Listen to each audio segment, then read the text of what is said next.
자, 마켓나우 2부로 이어가도록 하겠습니다. 오늘은 강민정 앵커와 함께 스타트를 끊어볼 텐데요. 자, 우리 시장 오늘 좋은 흐름을 나타내고 있어요. 코스피가 강하게 반등하고 있는데 삼성전자, SK하이닉스를 비롯한 반도체 종목들이 일제히 강한 반등, 시장의 분위기가 조금씩 달라지는 것 같습니다. 확실히. 이러면서 좋은 반도체 랠리가 보여주고 있고 여기에다 오늘 또 빅 뉴스가 있었습니다. 네. AI 데이터 센터, 우리나라의 세계 최대 규모의 AI 데이터 센터를 짓는 프로젝트가 진행될 것이다. 이런 이야기가 나오면서 이것이 또 시장에 어떤 영향을 줄지 그동안 뭐 전력 설비나 이 데이터 센터 관련된 종목들 주가 흐름도 좋았는데 오늘 한 번 더 좋은 이슈가 나오면서 전반적인 시장을 끌어올려주고 있는 상황입니다. 네, 그렇습니다. 외국인도 귀환을 하고 있고 지난주에 시장이 많이 올랐다는 이유로 이번 주는 조정이 좀 나오지 않겠느냐는 증권가와 전문가들의 예상을 네. 보기 좋게 깨부수고 있죠. 네. 오늘도 코스피 40포인트 가까이 상승불 켜고 있고요. 연내 3,000포인트, 3,200포인트까지도 올라설 수 있다는 전망이 나오고 있는데 이 같은 탄력적인 흐름 오늘 지속될지 지켜보시면 좋겠습니다. 네. 자, 시장의 분위기가 확연히 달라진 게 느껴집니다. 2월 들어서 우리 시장에 힘을 내고 있는데요. 네. 오늘은 또 장 초반부터 외국인 매수가 코스피에 들어오고 있어요. 반도체나 전기전자 업종 위주로 매수가 들어오면서 시장이 조금 더 따뜻해지고 있습니다. 자, 그럼 시장을 움직이고 있는 지금 또 시장을 많이 움직이고 있는 업종과 이슈, 종목들 자세하게 확인해 보도록 하겠습니다. 이슈 브리핑으로 알아보겠습니다. 자, 오늘도 이슈 브리핑 함께 이 싱크풀을 보면서 확인을 해보겠습니다. 오늘 시장의 분위기가 좋다라고 말씀을 드렸는데 전반적으로 지금 다 올라오고 있어요. 반도체도 올라오는데 2차 전지도 올라오고 있고 이러면서 아까 말씀드렸던 것처럼 데이터 센터 이슈가 있으면서 냉각 시스템이나 전력기기 관련된 업종도 함께 상승세가 나타나고 있습니다. 이러면서 시장에서 검색되고 있는 것들이 시장을 주도하고 있는 그런 업종 위주로 큰 깜빨간 원을 그리고 있는 상황입니다. 자, 반도체와 HBM 이렇게 함께 전반적으로 올라오는데 간밤에 미국 뉴욕 시장에서 반도체 종목들의 주가 흐름이 좋았습니다. 여기에 우리도 훈풍을 받고 있고 삼성전자, SK하이닉스가 시장을 끌어올리고 있고요. 외국인 수급도 함께 들어오고 있습니다. 이 이야기는 조금 더 자세하게 잠시 후에 체크해 보도록 하겠고요. 2차 전지도 같이 올라오네요. 2차 전지가 최근에 뭐 계속 트럼프의 당선 이후로는 빛을 못 보고 있는 상황이었는데 오늘은 반도체와 함께 올라오고 있습니다. 뭐 여러 가지 이슈가 있는 상황입니다. 뭐 토요타가 LG 에너지 솔루션에 이 배터리를 받기로 했다 이런 이야기도 있었고 뭐 최근에 많이 저점이다라는 이야기들이 나오고 있는데 추세적으로는 좀 2차 전지가 아직까지는 반등을 하지 못하고 있어서 아쉬운 상황인데 일단은 오늘 시장 전반적인 분위기로 봤을 때는 지수를 끌어올리는데 한 몫을 해주고 있는 게 2차 전지입니다. 반면에 퓨리오사 AI는 지난주에 많이 올랐죠. 이러다 보니까 오늘은 조정 어느 정도의 차익 실현 매물이 나오고 있는 상황이고 양자 컴퓨터도 뭐 최근에 좀 좋지는 않아요. 미국 시장에서 양자 컴퓨터 관련된 종목들이 오늘도 많이 떨어졌는데 우리도 함께 조정을 받는 모습. 그럼에도 불구하고 계속 양자 컴퓨터는 앞으로 상용화가 얼마 남지 않았다라는 그런 이슈들은 계속 나오고 있습니다. 한 번 더 뭔가 모멘텀 받을 수 있는 이슈, 큰 이슈가 나오게 되면 다시 반등을 기대할 수 있지 않을까라고 생각을 해보게 되겠고 자, 이외에 오늘의 뭐 가장 큰 이슈라고 할 수 있는 것은 역시 AI 데이터 센터 이야기인데 뭐 나온 김에 바로 확인을 해보도록 하겠습니다. 네, 넘겨주시죠. 자, 바로 AI 데이터 센터 이야기 확인해 볼 텐데 자, 오늘 간밤에 월스트리트 저널에서 AI 데이터 센터, 우리나라에서 세계 최대 규모의 AI 데이터 센터를 건립할 수 있다라는 그런 프로젝트가 진행되고 있다라는 보도가 나왔습니다.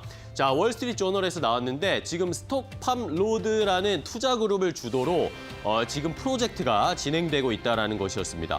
그 규모가 우리 돈으로 무려 50조 원 규모고요. 그리고 이 데이터 센터의 규모가 3기가와트 시 규모다라는 겁니다.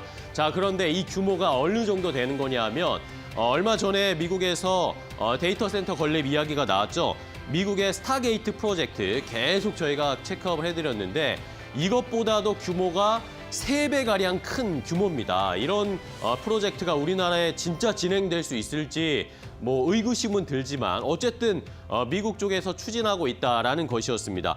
스톡팜 로드라는 투자그룹이 주도를 하고 있고 이 투자그룹의 공동 창립자 중에 한 명이 우리나라 사람입니다. 어떤 사람이냐면 브라이언 구라는 사람인데 구씨입니다. 뭐 약간 여러분들 짐작이 되시겠죠? LG 창업주의 손자이고요. 그리고 LS그룹의 초대 회장 고 구자홍 초대 회장의 아들입니다. 구본웅이라는 사람인데 자 과연 이런 것이 프로젝트가 진행될 수 있을지 일단은 올해부터 착공이 시작될 예정이고 2028년에 완공을 목표로 하고 있는 그런 프로젝트랍니다. 그러면서 지역은 어느 지역에 지금 설립될지 아직 확실하게 공개가 되지는 않았는데 일단은 서울보다는 남부 지역 쪽에 설립이 될 것이다. 그런데 최근에 전남도, 전라남도와 수자원 확보와 관련된 협약 이런 것들을 추진했을 때 뭐 전라남도 쪽이 아닐까라는 그런 예상들이 나타나고 있는 상황이고요. 자, 이것뿐만 아니라 AI와 관련돼서 이야기들이 계속 나오고 있습니다. 간밤에는 또 일론 머스크가 주도했던 이 그록3라는 새로운 AI 프로그램이 공개가 됐는데 이것도 역시 이제 챗GPT, 딥시크, 일론 머스크가 그록3 이렇게 AI의 경쟁이 점점 심화되고 격화되고 있는 상황입니다. 과연 우리나라에 정말 AI 데이터 센터 50조 원 규모의 데이터 센터가 건립될까요?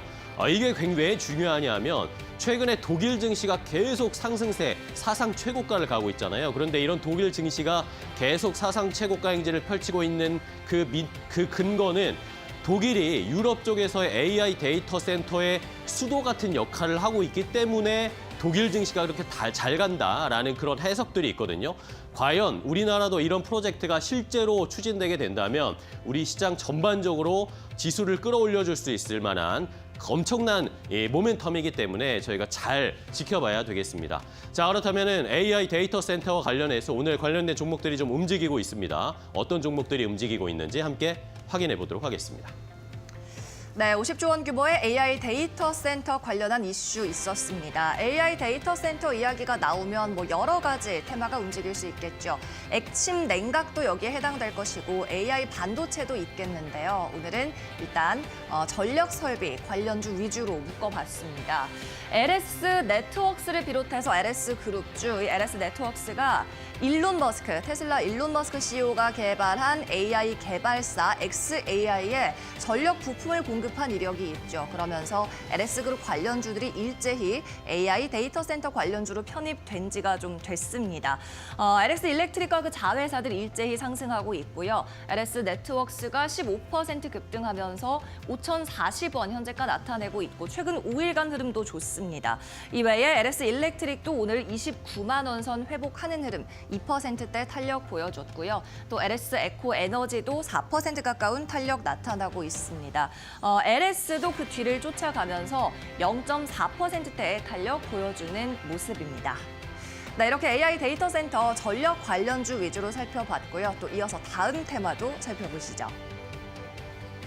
자, AI 데이터 센터의 긍정적인 이야기도 있는데 여기에 또 함께 엮이면서 들어갈 수 있는 게 반도체나 HBM 이야기를 빼놓을 수 없겠죠. 오늘은 또 유난히 반도체 관련된 종목들의 주가가 굉장히 좋습니다. 제가 지난주나 이번 주나 계속 반도체 시간이 오는 거 아닌가 계속 말씀을 드렸는데 이제는 시작된 것이 아닐까라고 조금 더 한 발 더 나아가 보고 싶습니다. 간밤에 뉴욕 증시에서 인텔이 16% 급등하면서 거래를 마감했고요. 마이크론 테크놀로지도 7% 넘게 급등하면서 거래를 마감했습니다. 이러면서 필라델피아 반도체 지수가 전반적으로 상승을 했는데 이런 탄력을 우리 시장도 그대로 받고 있는 상황입니다. 자, 인텔 같은 경우에는 일단은 최근에 인텔이 뭐 이제 거의 지는 애다 이런 이야기가 나왔는데 브로드컴이 인텔의 칩 설계나 마케팅 사업 부분을 인수한다. 그리고 TSMC가 인텔의 파운드리 부분을 인수할 거다. 이렇게 분할해서 인수하겠다라는 그런 계획들이 나오고 있잖아요. 이러면서 인텔의 주가가 요즘 너무나 잘 가고 있습니다. 인텔의 자체 모멘텀이라기보다는 어쨌든 이렇게 분할해서 인수될 가능성 때문에 인텔의 주가는 오르고 있는 것이고 더 중요한 것은 전 마이크론 테크놀로지의 주가인 것 같습니다. 마이크론 테크놀로지 어쨌든 삼성전자, SK 하이닉스처럼 D램, 메모리 쪽의 업체인데 간밤에 7%나 급등을 했거든요. 이런 것은 어쨌든 메모리 업황에 뭔가 변화가 있는 것이 아닌가라고 저희가 판단을 해볼 수가 있는 상황이고, 여기에다가 최근에 또 언론 보도나 전문가들의 업계 쪽에서의 분석은 지금 마이크론 테크놀로지, 삼성전자, SK하이닉스 이 메모리 3사, 빅3 3사가 벌써부터 HBM에 관련된 체질 전환을 준비하고 있다라는 이야기들이 나오고 있습니다. 이러면서 올해 벌써 DDR4 생산을 중단하고 다음 DDR5로 갈 것이다 라는 그런 이야기들이 나오고 있거든요. 이러면서 빠르게 시장의 변화에 대응하고 있는 메모리 업체들의 추이를 잘 살펴봐야 된다. 그런 궤를 같이 하면서 지금 마이크론 테크놀로지가 급등했고, 오늘도 삼성전자, SK하이닉스가 함께 동반해서 상승하고 있고요. 우리나라 중소형주 반도체주들이 전반적으로 일제히 오늘 급등세가 나타나고 있습니다. 이러니까 코스피 지수가 지금 1% 넘게 강하게 반등세를 나타내고 있는데, 자, 정말 이제 반도체 시간이 찾아오고 있는 것 같습니다. 그렇다면 저희가 어떤 종목들의 움직임을 파악해야 할지 함께 확인해 보겠습니다. 네, 반도체 관련주도 오늘 고루 상승하고 있습니다. 특히 지수에서 코스피 지수를 견인하고 있는 게 삼성전자 그리고 SK하이닉스고요. 삼성전자 최근에 단기 추세 돌리면서 개미들의 마음을 울렸죠.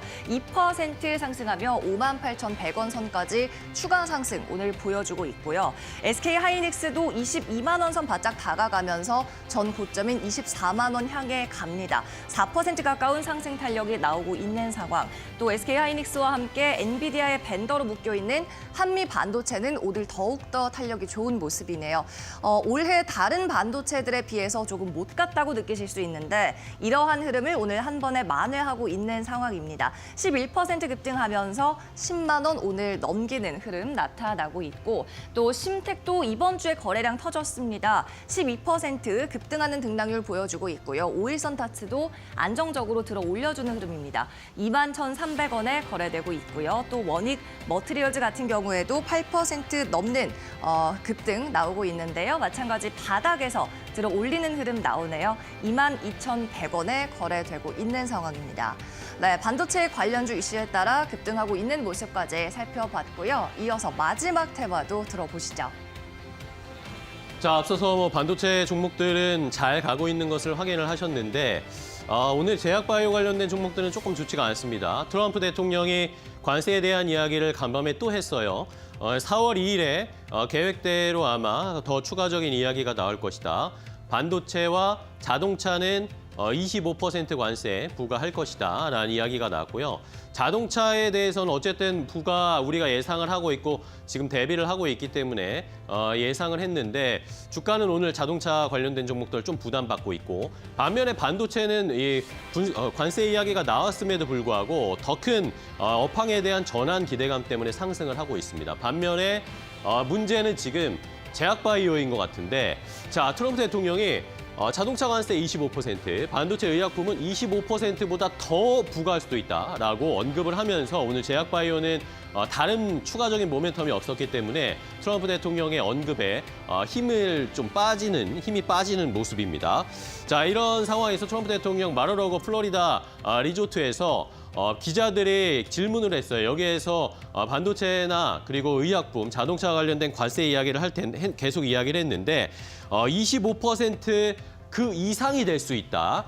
의약품에 관련된 관세는 25% 그리고 그 이상이 될 것이다. 이렇게 이야기를 했습니다. 이러니까 우리도 어쨌든 미국으로 수출하는 제약바이오 쪽에는 부담을 가질 수밖에 없는 상황이고, 최근에 우리 시장에서 제약바이오들이 꽤나 컨디션이 좋았는데 이런 것들 때문에 어느 정도의 피로감 호소하면서 주가가 조금 떨어지는 경향도 있는 것 같습니다.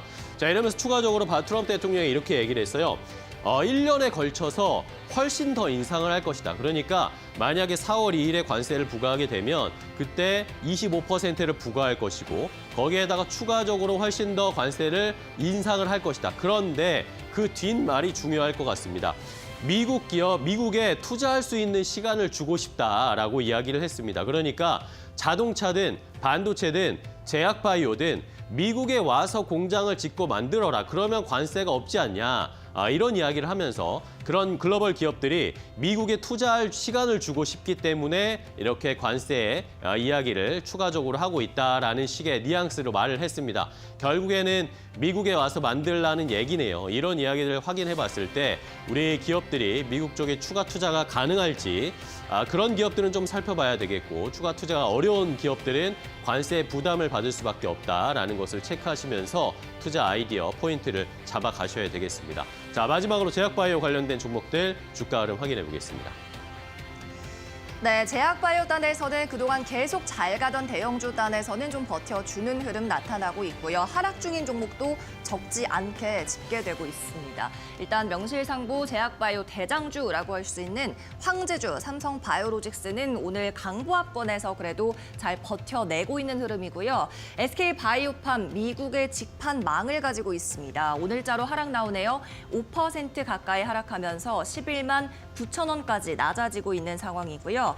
보로노이드 5% 가까운 급락 나옵니다. 올릭스 같은 경우에는 최근에 상한가 행진을 이어간 후에 오늘 고점에서 살짝 내려오는 흐름 6%에서 7% 사이의 급락 장세 시연하고 있고요. ABL 바이오 같은 경우에는 어제 장대 양봉 나왔습니다. 20% 넘는 급등세 시연한 후에 오늘 쉬어가는 식으로 그리고 이슈가 겹치면서 10% 가까이 빠지는 42,550원에 거래되는 흐름 나타나고 있네요. 네, 오늘 이렇게 세 번째 테마인 제약바이오주까지 만나보셨습니다. 자, 이렇게 오늘 시장의 분위기를 함께 확인을 해봤습니다. 이제 조금 더 자세한 투자 전략이 필요할 텐데요. 이데일리온 파트너와 함께 더 자세한 종목별 투자 전략도 알려드리겠습니다.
네, 이데일리온 라이브 시간으로 이어가 보겠습니다. 오늘도 이데일리온 라이브가 진행되는 동안에는요, 여러분들의 주식 궁금증 함께 해소해 드리겠습니다. 채팅창에 시장에 대한 궁금하신 점 남겨주시면요, 이데일리온 파트너와 함께 그에 대한 해답을 모색하는 시간도 가져가 보겠습니다. 오늘 이 시간 함께하는 파트너는요, 김태훈 파트너와 함께합니다. 안녕하십니까? 안녕하세요. 네, 반갑습니다. 네. 우선 시장 전반적인 상황부터 좀 짚어보도록 할 텐데요. 미증 씨가 좀 오르락내리락 하다가 결국에는 막판에 힘받으면서 강보합권에서 마감을 한 것으로 확인되고 있고요. 다만 아직도 관세에 대한 노이즈는 우리 시장을 좀 흔드는 요인 중에 하나입니다.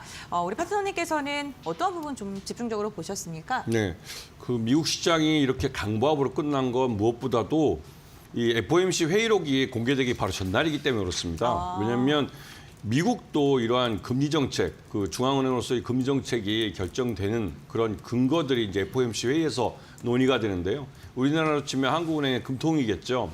그런데 여기서 지금 이 트럼프 정부의 이 관세 정책 때문에 인플레이션 우려가 다시 제기되고 있습니다. 그러다 보니 여러 이 연방준비제도 이사회에 있는 이사들이 각자 좀 다른 말들을 하는데 전반적인 그 뭐랄까 정책 방향은 이제 금리 동결로, 그러니까 금리 인하를 중단하는 쪽으로 가고 있습니다. 그러다 보니 시장 내에 인플레이션에 대한 우려도 있고 기준금리도 더 이상 인하하지 않고 그리고 미국의 이 소비 판매 같은 경우는 이제 지난번에 7,239억 달러를 발표됐는데요. 1월 달.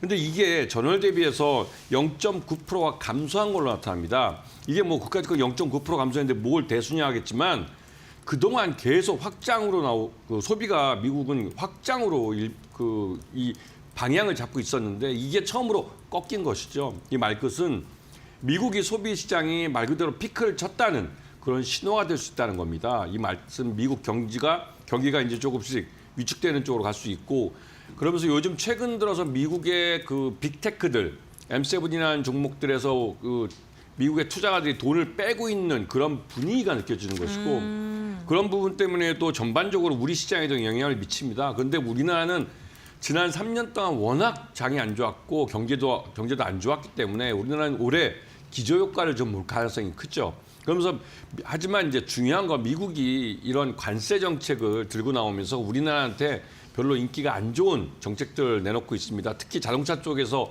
트럼프가 25%의 관세율을 입에 담으면서 현대차와 기아는 미국에서 공장을 갖고 있고 미국에서 생산을 하긴 합니다. 알라바마나 조지아주나 여기 공장들이 있어 생산하는데 그게 연산 100만 대 정도 되죠. 그런데 미국으로 수출한 건 200만 대가 넘습니다. 그 말 뜻은 우리나라 울산 공장에서 100만 대 이상을 만들어서 배를 태워서 태평양 건너 미국으로 수출한다는 것이죠. 여기에 25%의 관세를 매기게 되면 이 판매가 줄어듭니다. 그러면 수출이 줄어드는 것이죠.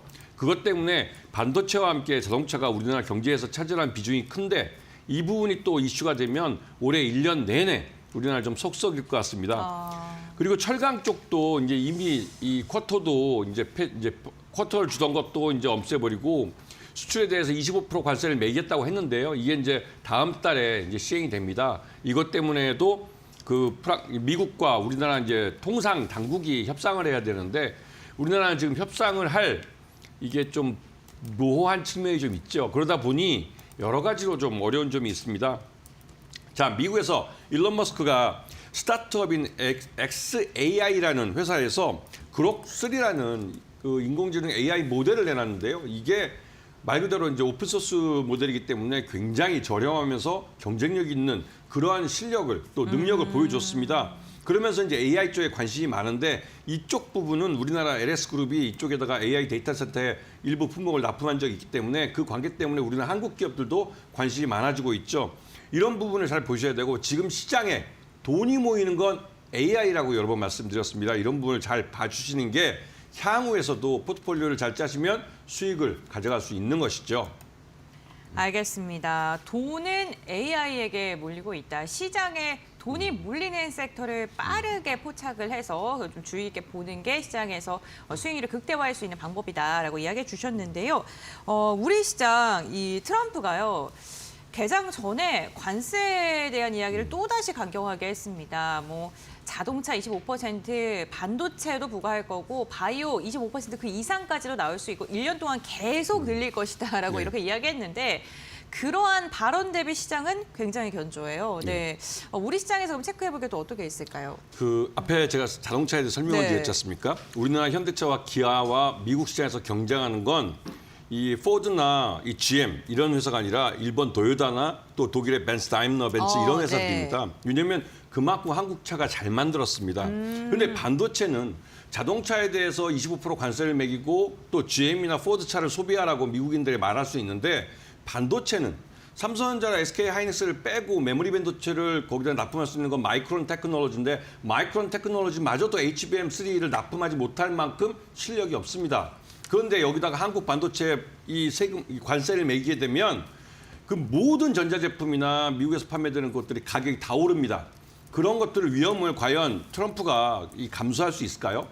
반도체 쪽은 트럼프가 큰 소리 친다고 해도 결국은 협상용으로 이거는 관세를 부과해도 여러 가지 이유로 해서 관세를 굉장히 낮게 부과할 가능성이 큽니다. 그만큼 우리 한국의 삼성전자나 SK하이닉스가 갖고 있는 이 반도체 메모리 시장에서의 파워가 대단한 것이죠. 그렇기 때문에 그런 바보 같은 그런 정책을 트럼프 2기 정부에서 하지 않을 거라고 생각이 들고요.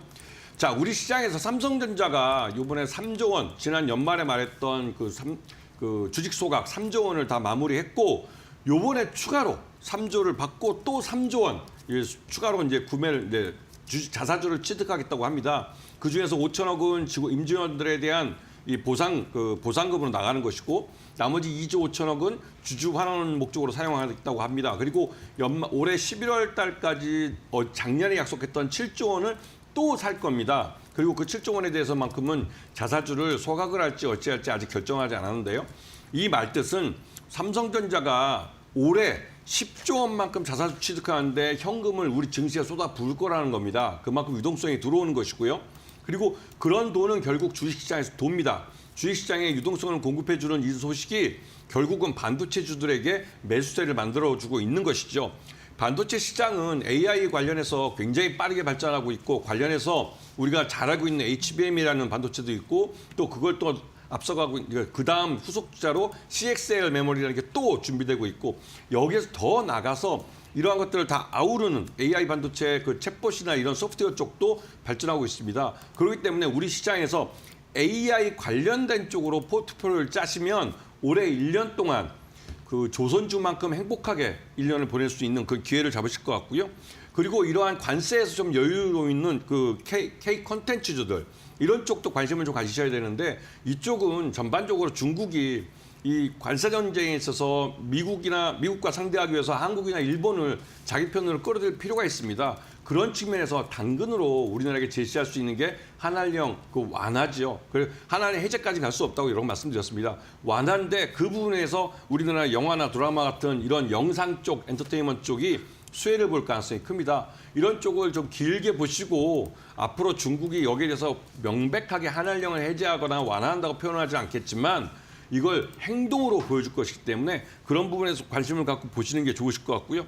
그리고 또 한편으로 AI를 잠깐 말씀드릴 때 빠뜨리면 안 되는 게 SMR이라는 소형 모듈러 원전입니다. 기본적으로 소형 모듈러 원전은 이런 AI의 에너지원으로 사용되는 것이고 그런데 물론 그 AI 이 데이터 센터의 기본적인 에너지원은 태양광 발전입니다. 태양광 발전과 지하에 있는 ESS죠. 에너지 저장 장치. 이게 기본으로 들어가고 여기에 에너지의 서포트원으로 SMR이 그 발전한 이 전기가 공급이 됩니다. 그렇기 때문에 SMR 쪽도 관심권에 두고 보셔야 되죠. 물론 어저께 많이 올랐기 때문에 오늘 좀 쉬어가는 겁니다. 그 파란색이 나올 때 다시 한번 강조드리지만 싸게 살 기회를 주는 겁니다. 아직까지 우리나라는 SMR 쪽도 그렇고 우리나라 그 신고리 원전 그러니까 신한울 원전이죠. 3, 4, 5기를 이번에 건설을 하기 때문에 이 원전 업체들이 올해 1년 동안 먹고 살 게 먹거리가 충분히 있습니다. 그렇기 때문에 실적들이 좋아질 가능성이 높고 그런 부분을 잘 보시면서 돈이 가는 쪽에 내 포트폴리오를 짜셔야 되는 겁니다. 여기에 뭐 국내에서 원전 이슈는 방패장법이 통과된다는 그런 기대감까지도 함께 작용하고 있는 것 같습니다. 시장에 대한 전반적인 이야기 나누는 동안이요. 저희 채팅창을 통해서 지금 질문 남겨주신 분들이 계셔가지고 저 시장 관련된 질문 몇 가지 드리겠습니다. 먼저 비슷한 질문인데요. CXL이 오늘 왜 안 가는지 궁금하다라고 이야기를 해주셨습니다. 네. 오늘 뭐 시장에서 상대적으로 좀 소외받는 이슈가 있을까요? CXL이 소외받는 건 아니고요. 네. 그 그래 보시면 네. 최근 들어서 많이 핫했습니다. 올라서, 네. 그리고 손바뀜이 되면서 이런 손바뀜이라는 게 우리가 눌림목이라고 표현을 하긴 하는데요. 주가가 쉬어가는 장소가 있습니다. 그런 자리에서는 그러니까 이 주식을 먼저 샀던 사람들이 차익 실현하고 빠져나오는 거고 그 다음 들어오는 사람들이 그 주식을 받고 또 가는 것이죠. 그렇기 때문에 CXL 관련주들은 시장에서 쉬어갈 때가 다시 한번 강조하지만 싸게 살 기회를 주는 겁니다. 이 CXL이 양산되는 게 올 하반기입니다. 지금 현재로 삼성전자, SK하이닉스가 모두 개발을 완료했고 이 고객들이 잡히면 양산을 태울 거기 때문에 그리고 또 물론 수율을 잡는 데 시간은 좀 걸리겠죠. 이 CXL 양산, CXL 메모리에 대한 양산을 위한 기술들은 다 개발이 완료된 상태고 양산을 위해서 레디가 돼 있는 상태고 여기에 또 이제 우리 장비 업체들이 기본적으로 이 삼성전자나 SK하이닉스의 공장에 깔아놓고 이걸 수율을 잡기 위해서 그러니까 테스트를 하고 있는 상황입니다. 그렇기 때문에 CXL도 길게 보시면 1년 동안 수익을 그러니까 돈을 벌 기술이기 때문에 여기에 관심을 갖고 보시는 게 긴 안목으로 그게 좋으실 것 같습니다.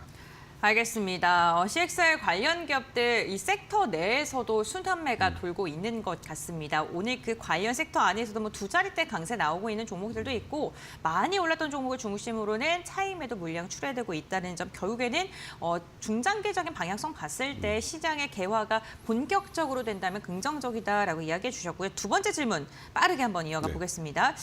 데이터 센터에 대해서도 좀 코멘트를 부탁한다라고 이야기를 해주셨는데 월스트리트저널이 우리나라의 세계 최대 데이터 센터를 설립을 추진 중이라는 보도가 나왔어요. 네, 한국이 최대라는 건데 데이터 센터 부분에 대해서도 좀 어떻게 바라보시나 국내 기업들? 네, 그 우리나라에서 대표적으로 지금 구시집안, 그러니까 이 LG그룹의 손자십니다. 창업주에 네. 그분이 하신다고 이제 뉴스에 많이 나오고 했는데 네. 그 집안이 LS그룹이에요. LG그룹 반개인데 이쪽은 LS그룹은 여러분도 잘 아시겠지만 이 AI 데이터 센터의 그 에너지를 그러니까 전력을 공급하는 전선과 또 거기에 들어가는 이런 발전 기기들 이런 것들을 납품하는 회사입니다. 당연히 이런 AI 데이터 센터를 만들 때 거기에 들어가는 에너지원이나 전력면이나 이런 면에서 수혜를 받죠. 그렇기 때문에 더더욱 투자를 하는 것이고 그리고 AI 데이터 센터가 생긴다는 것 그리고 이게 세계 최대 규모로 생긴다는 건 그만큼 우리나라에서 이 AI 이 산업 자체가 성장할 수 있는 기회를 가지는 겁니다. 이건 대표적으로 우리나라 삼성전자나 SK하이닉스 같이 이런 반도체 칩도 갖고 있고 여기 관련된 기술들도 갖고 있고 또 전력도 공급할 수 있고 모든 면이 우리나라는 이 AI 산업을 발전시킬 수 있는 기본적인 SOC 시설이 잘 돼 있는 나라입니다. 투자를 안 하는 게 바보죠. 그래서 이 AI가 우리나라를 통해서 굉장히 큰 AI 데이터 센터가 만들어지고 이 AI 데이터 센터를 이 동북아시아에 있는 나라들뿐만 아니라 전 세계에서 이걸 허브로서 사용할 수 있습니다. 여기서 다양한 AI 챗봇 기능들, 그러니까 AI 서비스를 개발해서 우리가 그런 벤처 기업들이 앞으로 향후 많이 만들었을 겁니다. 며칠 전에 제가 창수사의 심사역분하고 저녁을 같이 먹었는데 그 친구가 그런 얘기를 하더라고요. 지금 현재는 AI 쪽 이런 그 하드웨어 쪽 전력이나 이런 쪽에 투자를 많이 하지만 궁극적으로 돈 버는 것은 AI 서비스고 그렇기 때문에 네이버 같은 회사들이 결국은 돈을 나중에 많이 벌 것이다라고 얘기를 하더라고요. 그래서 그런 면에서 AI 쪽에서 파생되어 가는 부분들 오늘 이따가 1시에도 제가 관련해서 방송을 할 거고 오늘 4시에도 관련해서 강의를 한 50분 정도 할 겁니다. AI 쪽에서 큰 돈이 움직이고 있기 때문에 여기에 수익의 기회가 있다는 걸 아시고 공부를 하십시오. 그러면 돈을 벌 겁니다. 알겠습니다. 데이터 센터 역시나 뭐 전 세계적으로 그 기조 자체가 이미 센터를 건립하고 AI 시장 확장에 대한 이야기가 계속해서 나오고 있기 때문에 방향성 자체는 확장 국면으로 잡아가야 된다라고 이야기해 주셨습니다. 그렇다면 지금부터 김태훈 파트너가 선정한 오늘의 주목해볼 만한 섹터 빠르게 이야기 나눠보겠습니다. 첫 번째 섹터 뭘 정했을까요? 네, 휴머노이드 로봇이죠. 로봇이요. 좀 전에 말씀드렸던 AI가 머리라면 이 휴머노이드 로봇은 몸입니다. 손발이고. 그렇기 때문에 이러한 손발에 대해서 대기업들, 삼성전자도 뛰어들고 미국의 메타도 뛰어들고 구글도 그나마 보스턴 다이내믹스를 그러니까 소프트뱅크에 팔고 소프트뱅크가 다시 또 현대차에 팔았는데 다시 한번 이 구글이 이런 휴머노이드 로봇 회사에 또 몇 천만 달러를 또 투자한다고 하고 그만큼 휴머노이드 로봇이 굉장히 큰 핫한 이슈가 되고 이 산업이 굉장히 빠르게 시장 자체가 성장하고 있습니다. 그래서 지금 이게 이제 어저께처럼 아주 핫한 시장의 그 어떤 아이템들이 되고 이런 이슈가 되고 있는데 오늘은 쉬어가면 다시 한번 강조하지만 싸게 살 기회를 주는 겁니다. 여러분들이 볼 때 이 로봇주들은 이제 기대감으로 주가가 밀어올려지고 실적으로 이걸 확인시켜주고 있는 그 과정으로 들어가고 있는 거기 때문에 이 로봇 관련주들은 파란불이 켜면 무조건 관심을 가져야 되는데 이제는 이 레인보우 로보틱스처럼 휴머노이드 로봇 완성품을 만드는 것보다도 거기에 들어가는 부품 업체들, 로봇 감속기나 이런 것들을 만드는 업체를 관심 있게 보셔야 되는데 왜냐하면 대기업들이 이 로봇 시장에 뛰어든 대기업들이 그런 로봇 감속기 같은 기술을 갖고 있는 부품 업체들을 인수할 겁니다. M&A가 굉장히 큰 시장이 될 거예요. 그렇기 때문에 이러한 부품 업체들도 한번 관심권에 두고 보시는 게 좋으실 거고 그래서 로봇 관련 중에 로보티즈나 SBB테크, 원익홀딩스 같은 이런 종목들을 잘 보셔야 되는 겁니다. 알겠습니다. 휴머노이드 로봇 관련 기업들 앞으로 좀 눈여겨보자라고 이야기해 주시면서 로보티즈, SBB테크, 원익홀딩스까지 종목 3가지 말씀해 주셨습니다. 두 번째 섹터 이야기 나눠보겠습니다. 한한령에 대한 이야기를 앞서도 좀 집중적으로 말씀해 주셨는데 관련해서 우리가 볼만한 섹터는 어떤 게 있을까요? 네, 그 역시 핫하면 K-팝인데 네. K-팝보다도 일단은 제일 쉽게 진출할 수 있는, 즉 한한령이 해제되거나 완화되면 제일 쉽게 진출할 수 있는 게 우리나라의 드라마나 또 영화 이런 거겠죠. K-드라마나 K-무비는 전 세계적으로 이미 굉장히 핫합니다. 넷플릭스 때문에도 우리나라에서 발표가 돼서 안방극장에서 보는 드라마를 실시간으로 외국인들도 자막을 통해서 볼 수 있는 그런 시대가 됐죠. 그러다 보니 중국은 어둠의 경로를 통해서 이걸 돈 한 푼 안 들이고 지금까지 공짜로 봐왔지만 이제는 한한령이 완화되면 우리나라 이 기획사들이 이걸 갖다 팔 수 있습니다. 정상적인 루트를 통해서 파기 때문에 이 수익도 꽤 짭짤할 뿐만 아니라 예전에 한한령 기간 동안 만들어놨던 컨텐츠들도 판매할 수 있기 때문에 이것은 그냥 순수하게 수익으로 잡힙니다. 그렇기 때문에 이 수익이 굉장히 커질 가능성이 크고요. 그리고 우리나라 이 스튜디오 드래곤이나 아티스트 스튜디오 또 쇼박스 같은 업체들은 말 그대로 이 우리나라에 전 세계적으로 이런 컨텐츠를 개발하고 기획하고 또 이제 잘 만들어내는 걸로 웰메이드 무비라고 해서 그런 걸 잘 만드는 대로 유명합니다. 그렇기 때문에 비싼 가격의 컨텐츠를 팔 수 있는 거고 중국 업체들이 예전에 2017년 이전에 그러니까 한한령이 이전에 중국의 방송국들끼리 경쟁이 붙어서 이러한 컨텐츠 가격이 한국 K 컨텐츠 가격이 굉장히 천정부지로 올라간 적이 있습니다. 여기다 더해서 우리나라 이런 그 컨텐츠 만드는 업체들이 또 그 배우들이나 매니지먼트 회사들과 함께 중국에서 이러한 배우들의 광고를 또 찍고 있고 그 광고 수익도 꽤 큽니다. 그렇기 때문에 이 드라마 제작사들 중심으로 해서 이 중국의 한한령 완화에 대한 수혜주들을 한번 긴 안목으로 보시게 되면 지금 충분히 싼 가격이기 때문에 수익을 충분히 낼 수 있는 기회를 가질 수 있을 겁니다. 알겠습니다. K 콘텐츠 관련된 기업들 한한령 해제에 대한 수혜를 기대해 볼 만하다라고 이야기해 주셨습니다. 이렇게 두 가지 섹터 알아봤고요. 그렇다면 김태현 파트너가 선정한 오늘의 공약주도 빠르게 알아보도록 하겠습니다. 어떤 종목 선정하셨을까요? 쇼박스죠. 아, 쇼박스요. 작년에 네. 여러분 작년 이맘때를 기억하는데요. 파묘라는 영화 기억하시죠? 네. 이게 1,200만 명인가 봤는데요. 이 컨텐츠 대단한 겁니다. 이게 중국 쪽에 정식으로 수출된 적도 없는데 중국의 뭐 그 인터넷에서 영화를 소개하는 거기서 댓글로만 이게 뭐 100만 개 가까이 댓글이 쏟아졌다고 합니다. 그만큼 중국에서 한국 콘텐츠에 대해서 굉장히 깊은 인상을 줬는데요. 이런 걸 정식으로 극장 가서 큰 화면에 볼 수 없는 게 중국 사람들이 참 아쉬워하는 것이죠. 근데 앞으로 그렇게 될 가능성이 큽니다. 한한령이 완화되면 쇼박스 같은 경우는 지금까지 영화 제작으로 많이 유명했지만 사실 쇼박스가 그 이태원 그 클래스인가요? 그것 드라마도 또 제작을 했던 회사입니다. 그래서 드라마 제작 분야에도 진출해 있고 그리고 작년에 굉장히 큰 수익을 내면서 작년 실적을 갖고 올해 배당을 했습니다. 그리고 이러한 흐름을 올해 이어가서 올해 작품만 이 쇼박스가 쿠팡에다가 4개 컨텐츠를 공급하기로 계약을 이미 맺었고요. 그다음에 올해 2025년에 그 유해진과 이재훈 배우의 주연인 그 모럴 해저드 이 영화가 준비돼 있고 김윤석과 구교환 배우의 폭설 뭐 이런 영화들이 한 4편의 큰 작품들이 좀 준비되고 있어서 이쪽에서 이 쇼박스가 수익을 낼 가능성이 굉장히 시나리오 창업에서는 재밌는 영화들이라는 평가를 받고 있기 때문에 가능성이 높은 겁니다. 그렇기 때문에 쇼박스는 매수 단가 3,300원 정도, 그다음에 목표가는 6,000원, 손절가는 3,100원 정도에 보시고 접근하시면 충분히 수익을 낼 수 있는 기회가 있을 겁니다. 네, 알겠습니다. 오늘의 공약주는 쇼박스 언급을 해주셨습니다. 콘텐츠 관련 기업으로 말씀을 해주셨고요. 가격 전략 제시해 주셨으니까 참고해 주시면 좋을 것 같습니다. 최근에 그 종목, 그러니까 그룹사들끼리 좀 돌아가면서 순환매가 나오고 있는데 현재 오늘은요 또 포스코가 주인공인 것 같습니다. 포스코 DX 상한가 같고 포스코도 5% 이상의 강한 상승 나오고 있는데요. 이 부분도 한번 체크해 보시면서 시장 대응해 보시면 좋을 것 같습니다. 네, 오늘 이야기 여기까지 듣도록 하겠습니다. 고맙습니다. 네, 감사합니다.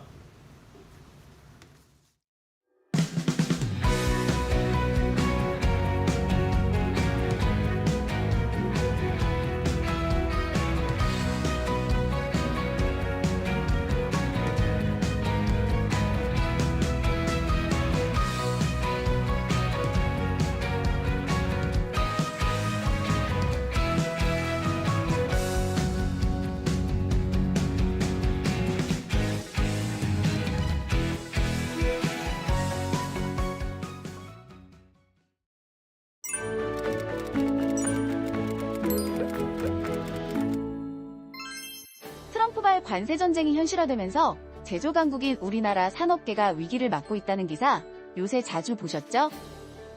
트럼프발 관세 폭탄을 피하기 위해 오프쇼어링을 추진하는 기업들이 늘고 있다고 하는데요.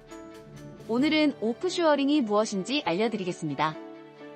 먼저 쇼어는 해안가를 뜻하는 단어이고 오프쇼링은 다른 지역의 해안가로 이동한다는 의미인데요.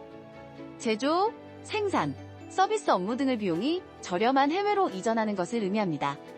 이 과정에서 인건비 절감, 세금 혜택, 생산 비용 절감 등의 효과를 기대하는 거죠.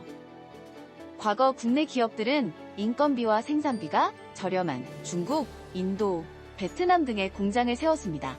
그러나 2017년부터 트럼프 1기의 대중무역 제재가 본격화하게 되는데요. 이 때문에 멕시코로 공장을 이전하는 기업들이 많아졌습니다. 멕시코는 상대적으로 인건비가 저렴하면서 미국, 멕시코, 캐나다 무역협정에 따라 관세 혜택까지 받을 수 있었거든요. 그래서 이 시기에 삼성과 현대차, LG 등 주요 대기업을 포함해 현재 약 2천여 개의 기업이 멕시코에 진출해 있습니다.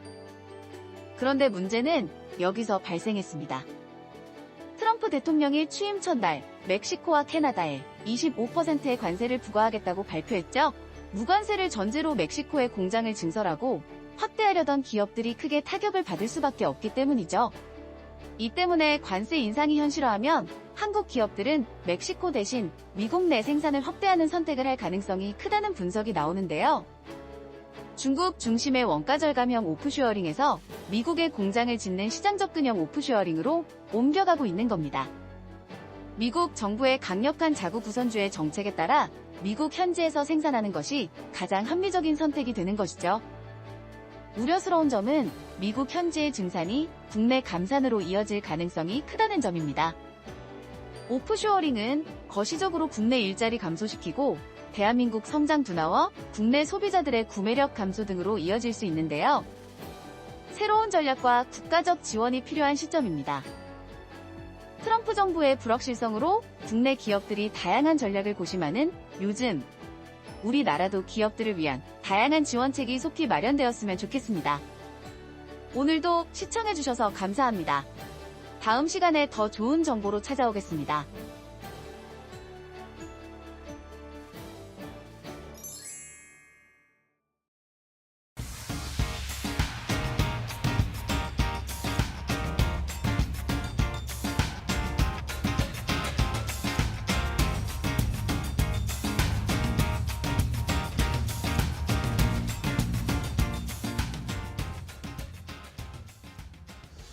자, 이데일리 TV 인사이트 이어가겠습니다. 마켓나우 2부 함께하고 계신데요. 자, 일단은 우리 시장 오늘 뭐 좋습니다. 반도체를 포함해서 대형주들이 많이 올라가고 있어서 지수가 1.5% 가까이 2,666포인트까지 금세 올라왔습니다. 코스닥은 상대적으로 조금 약한데 0.2%대 상승세를 기록을 하고 있고 중국 상해 종합지수 또 홍콩 항생지수 출발 상황만 간단하게 좀 체크를 해드리면 중국 상해 종합지수는 어제도 1% 가까이 하락 마감했는데 오늘 약보합권 출발을 하면서 이제 여전히 조금 경기 부양에 대한 기대감은 있지만 아직 이것이 구체적으로 좀 나오지는 않고 있어서 아쉬워하는 모습이고 홍콩 항생지수는 어제 급등했거든요. 1.5% 넘게. 오늘은 어제 상승을 좀 돌리는 0.87% 정도 하락세로 출발을 한 상황입니다. 자, 중국에서는 계속 경기 부양의 기대감 그리고 기술주들 랠리, 딥시크발 기술주들 랠리 이런 것들이 최근에는 계속 가다가 어제 오늘은 조금 쉬어가는 양상을 나타내고 있네요. 자, 그럼 이제 우리 시장으로 돌아와서 우리 시장에서 어떤 기업들을 또 투자해야 할지 최근에 우리 시장 오늘 AI 데이터 센터 이슈도 있었고 반도체도 조금씩 올라가고 있고 이러니까 좋은 종목들, 전력 설비, 조선 방산 이런 거 너무 잘 갑니다. 이 중에서 좀 골라서 투자할 수 있는 포인트를 얻어보도록 하겠습니다. 오늘은 그로스 리서치의 이재모 대표와 함께 이야기를 나누겠습니다. 안녕하세요. 네, 안녕하세요. 반갑습니다. 네, 반갑습니다. 네, 반갑습니다. 자, 오랜만에 뵙는데 오늘은 또 어떤 기업을 살펴봐야 될지 어느 기업을 다녀오셨는지 궁금합니다. 오늘은 AI도 관련이 있고 의학, 제약바이오 쪽에서도 관련이 있는 그런 기업을 한번 알아볼까요? 다녀오셨다고요? 네, 맞습니다. 제가 오늘 좀 소개를 시켜드릴 기업은 WSI라고 하는 기업입니다. 네.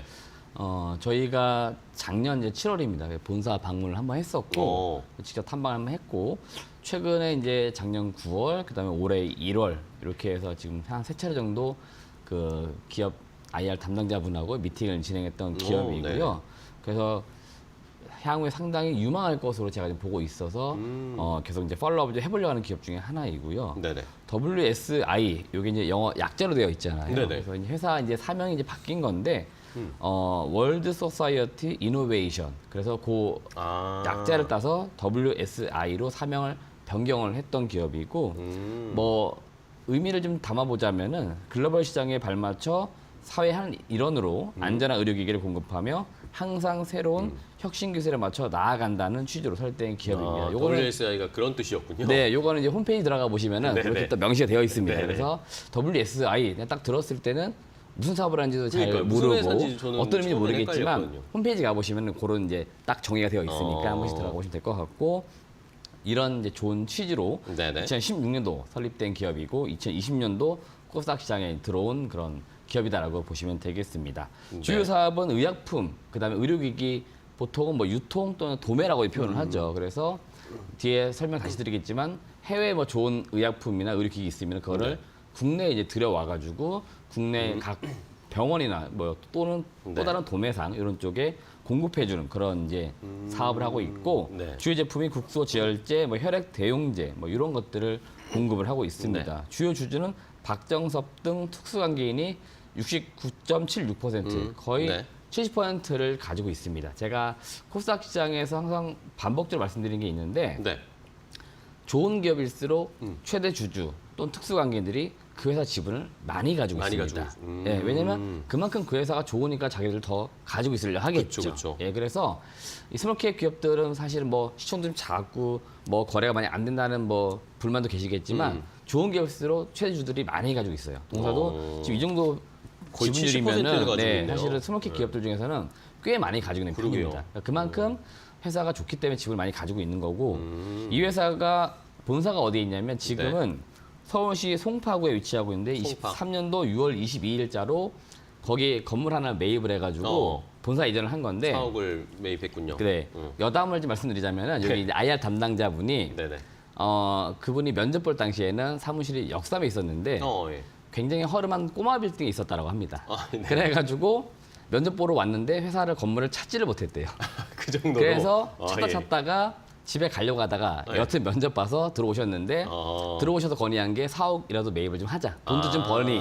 그래서 회사가 좀 번듯한 곳에 있자 해가지고 지금의 위치로 옮겨갔다라고 합니다. 이건 여담인데 네. 지금은 굉장히 제가 사진을 드리긴 했는데 건물 번듯한 곳에 위치를 하고 있습니다. 그래서 그렇군요. 한 번씩 지나가시면서 보시면 될 것 같고 지하철역 바로 앞에 있어요. 그래서 석천 아마 고분역인가 그 앞에 네네. 있을 겁니다. 그래서 한번 지나다가 이 회사가 여기에 있구나라고 보시면 또 재미있을 것 같아요. 네, 알겠습니다. WSI 일단은 뭐 주식 종목으로 보시긴 하셨겠지만 이게 뭐 하는 회사인가 이 회사 이름만 딱 봤을 때는 몰랐는데 자세하게 설명을 해주셨고 또 그 사이에 어쨌든 성장을 했으니까 또 돈을 어느 정도 벌었으니까 4억을 매입을 해서 이사를 갔겠죠. 재밌는 여담. 뭐 방송 직접 기업에 다녀오셨으니까 이런 에피소드도 저희가 들을 수 있는 것 같습니다.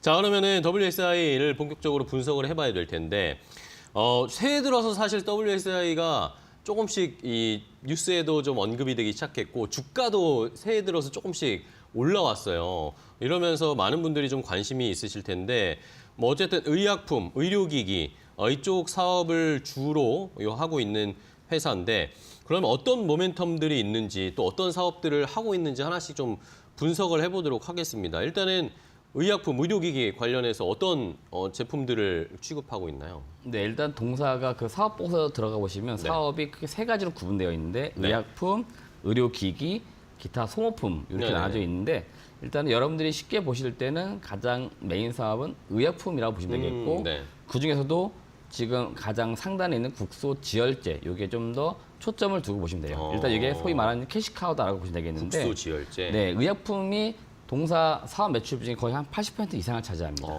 그 중에서도 국소지혈제 거의 대부분일 정도로 이게 동사한테는 메인 제품이다라고 보시면 되겠고 네네네. 연간으로는 거의 한 250억 이상 매출을 꾸준히 내는 그런 제품이라고 보시면 되겠고 회사에서는 사실은 그 해외 이제 협력사가 되겠죠. 그 회사 네네. 제품을 들여오는 건데 고객사를 밝히고 싶어 하진 않아요. 왜냐하면 또 NDA라는 비밀 유지 계약이 있어서 네, 그런데 그렇죠. 그냥 글로벌 헬스케어 기업 중에 B사의 제품을 쉽게 말하면 들여와가지고 국내 병원에 유통을 하는 이런 이제 사업의 어떤 구조고 이게 지금 동사에게 가장 메인 캐시카우다라고 보시면 되겠고 기타 뭐 혈액 대용제 이런 제품도 팔리고 있고요. 네. 의료기기는 유착 방지제, 뼈 지혈제, 고주파 수술기 주로 이제 척추 수술 관련돼서 여기 또 주요 임원진 분들이 대부분 다 척추 수술 관련된 이제 의료기 유통하시는 분들이 창업을 한 거예요. 그러니까 네네. 이런 쪽에 지금 포커스를 두고 제품들 많이 들여와가지고 지금까지는 소위 말하는 사업을 꾸려왔다라고 보시면 되겠고 기타 소모품 뭐 드레싱 키트 이런 것들인데 아직은 매출 비중이 좀 낮아요. 그래서 뭐 크게 중요하게 보일 건 없지만 여튼 지금 동사를 표현할 때는 국소지혈제가 항상 따라다닙니다. 그러니까 국소지혈제가 메인 캐시카우 제품이다라고 보시면 되겠습니다. 네. 자, 국소지혈제가 뭐 어쨌든 대부분의 매출의 비중을 차지한다. 거의 뭐 80% 가까이 된다라고 보면은 될 것 같은데 이걸로 일단은 기본적으로 매출이나 실적을 깔고 가는 기본적인 캐시카우 역할을 해주는 사업이네요. 자, 그러면은 그 다음으로도 또 살펴봐야 될 것이 저도 막 이 정보나 기업 분석 찾아보니까 이 WSI가 어쨌든 인수한 기업들을 통해서 또 사업을 확장을 하고 있더라고요. 그런 면에서도 어떤 뭐 좋은 점들이 있는지 좀 체크를 해볼까요? 네, 이 스몰캡 기업들 그다음에 의료기기 업체들이 공통적으로 고민하는 것들이 뭐냐면은 매출이 어느 정도 나오고 이익은 나는데 소위 말하는 볼륨이 좀 작다라고 많이들 그쵸. 느끼시는 것 같아요. 볼륨을 또 그러면은 키워야 되는데. 네, 벌어들인 돈을 가지고 확장을 이제 하려고 하는데 쉽게 할 수 있는 것들이 대부분 M&A입니다. 그쵸, 네. 그러다 보니까 동사 같은 경우도 M&A 단행을 좀 했고 그 중에 하나가 2024년도 그 WSI가 이제 소위 말하면 인트로 바이오파마라고 하는 예. 제약 바이오 기업 하나를 인수를 인트로 합니다. 바이오파마. 예. 지금 지분 구조를 보시면 WSI가 67% 가지고 있고요. 기존 인트로 바이오파마의 창업주죠. 이분이 한 23%. 이분은 또 지분을 가지고 있는 이유가 같이 합류해서 일을 또 하고 계세요. 그러니까 메인 또 가장 핵심된 인력이다 보니까 네네네. 같이 이제 지분을 가지고 계시고 인수하면서 대표도 그대로 같이 네네네. 승계를 한 거네요. 네, 그리고 시너지 이노베이션의 상장 기업이 또 있습니다. 음. 이 기업이 한 10% 가지고 있는데 이 기업이 가진 10% 지분도 지금 WSI가 일단 올해 안으로 해가지고 다 지분 인수를 하려고 합니다. 네네. 그래서 한 70% 이상을 가져오려고 하는 거고요. 쉽게는 그냥 제약 바이오 업체라고 보면 되겠고 가장 잘하는 것 중에 하나가 제형 변경. 그러니까 쉽게 표현하면은 뭐 물약을 알약으로 바꾼다든지 뭐 이런 것들을 주도하는 거고 여러분들 잘 아시는 뭐 CMO 많이 들어보셨잖아요. 네네네. 약을 만들어주는 이런 것들을 많이 합니다. 그래서 동사가 지금 연간 한 200억 이상 매출은 꾸준히 내는 기업이었습니다. 오. 그래서 제가 뒤에 실적을 말씀드리겠지만 작년까지는 한 300억대 매출 내는 기업이 올해 한 600억 이상 매출이 나올 거예요. 오. 그 이유가 뭐냐면 인수한 기업의 매출이 이제 더해지니까. 인트로 그러면 바이오파마 실적이 이제 반영되니까. 그렇죠. 그래서 이 기업의 사업이 더해지다 보니까 WSI가 결국에는 이제 좀 더 커지는 거죠. 볼륨 자체가. 그래서 네네. 그렇게 될 만한 기업을 인수했으니까 이 회사가 성장하는 것도 여러분들이 좀 이렇게 이 기업 보실 때는 보셔야 되는 거고요. 네네. 그 다음에 지금 공장을 더 늘리려고 해요. 지금도 소위 말하는 캐파는 잘 돌아갑니다. 근데 약을 더 잘 만들어야 되고 많이 만들어야 되니까. 네네. 그러니까 매출 늘리기 위해서는 이 회사도 지금 공장을 더 늘려야 되다 보니까 신공장을 지금 짓기 위해 부지 같은 것도 매입을 해놓은 상태예요. 그렇기 때문에 분양을 받은 상태에서 공장을 또 지어 올리면은 이쪽에서 매출도 더 커질 수 있으니까 인트로 바이오파마의 사업도 좀 여러분들이 관심 있게 보셔야 됩니다. 네, 좋습니다. 인트로 바이오파마 뭐 지분을 거의 뭐 추가적인 시너지 이노베이션 지분까지 만약에 인수하게 되면 거의 77%를 가지고 있는 거고 다른 나머지 지분은 원래 이제 인트로 바이오파마를 이끌던 대표가 가지고 있던 지분, 그러니까 거의 대부분이 우호 지분인 상황이네요. 이런 실적이 올해부터 반영된다고요? 네, 맞습니다. 인트로 바이오파마 네. WSI로 올해 실적 반영이 되면 작년에 WSI가 매출이 309억 원, 10억 원 정도 이 정도였는데 뭐 거의 더블이 될 수도 있다. 매출 자체가라는 것을 좋은 시너지입니다. 자, 그러면은 뭐 인수한 인트로 바이오파마 알아봤고 다음은 이제 뭐 요즘 WSI가 주가가 올해 초부터 튀어오른 이유는 이것 때문인 것 같아요. 그렇죠. 시장에서 요즘 워낙 핫하니까 네. 로봇이나 뭐 AI, 의료 로봇 요거 관련해서 샘 올트먼이 왔을 때도 뭐 그런 이야기 하면서 WSI도 연관주 될 수 있다. 그런 분석들 많았거든요. 그러면서 이제 주가가 좀 튀어 올랐습니다. 로봇 사업은 어떻게 진행하고 있는 거예요? 네, WSI? 방금 우리 앵커 말씀해 주신 것처럼 올해 주가가 좀 이렇게 분위기가 좋았던 것들은 네네. 이 동사의 로봇 사업이 좀 부각이 되면서 주가에도 어느 정도 반영이 됐다라고 보시면 되겠고 지금 그 분위기는 계속 이어지고 있는 것 같아요. 최근 로봇 섹터 자체가 계속 강한 흐름인데 그쵸. 네. 계속 기대감이 늘 올해 좀 나올 것 같기 때문에 동사 WSI의 로봇 사업도 주목해 보셔야 되고 이지 메디봇이라고 하는 기업을 21년도에 WSI가 설립을 했고요. 지금 WSI의 대표이사가 현재 이지 메디봇의 대표이사 겸직을 하고 있습니다. 그러니까 사업도 계속 같이 하고 있다라고 보시면 되겠고 네네네. 동사 메인 제품이 유봇이라고 하는 제품이고 이게 한국말로 표현하면 자궁 거상기라고 보시면 되겠고요. 이거는 산부인과에서 복강경 수술 및 약물 주입을 도와주는 수술용 로봇입니다. 네네. 그러니까 이걸 쉽게 생각해 보면은 그 산부인과에서 전문의들이 수술을 하는데 보조 그 도와주는 어시스턴트가 필요하죠. 네, 그 전문의가 또 필요한데 그렇죠. 실례로 이 전문의들도 수술하다가 너무 시간이 오래 길어지니까 뭐 졸기도 하고 이런 게 많다라고 아이고, 해요. 네, 그래서 이거를 위험하죠, 그러면. 보조해주는 로봇이라고 보시면 될 것 같아요. 그래서 사람을 일정 정도 대체하는 그런 로봇이 될 것 같고 그러다 보니까 인력난도 해소할 수 있고 수술의 효율성도 높일 수 있고 그런 기대감을 지금 가지고 있는 로봇이고 지금 그 개발 로드맵을 제가 말씀드리면은 올해 3분기 정도에 시제품 테스트 완료하고 4분기에 시약처 제조 허가 신청을 해가지고 빠르면 연내부터 제품 상용화. 쉽게 제품이 올해부터 팔리는 걸 팔리는 저는 지금 거네요.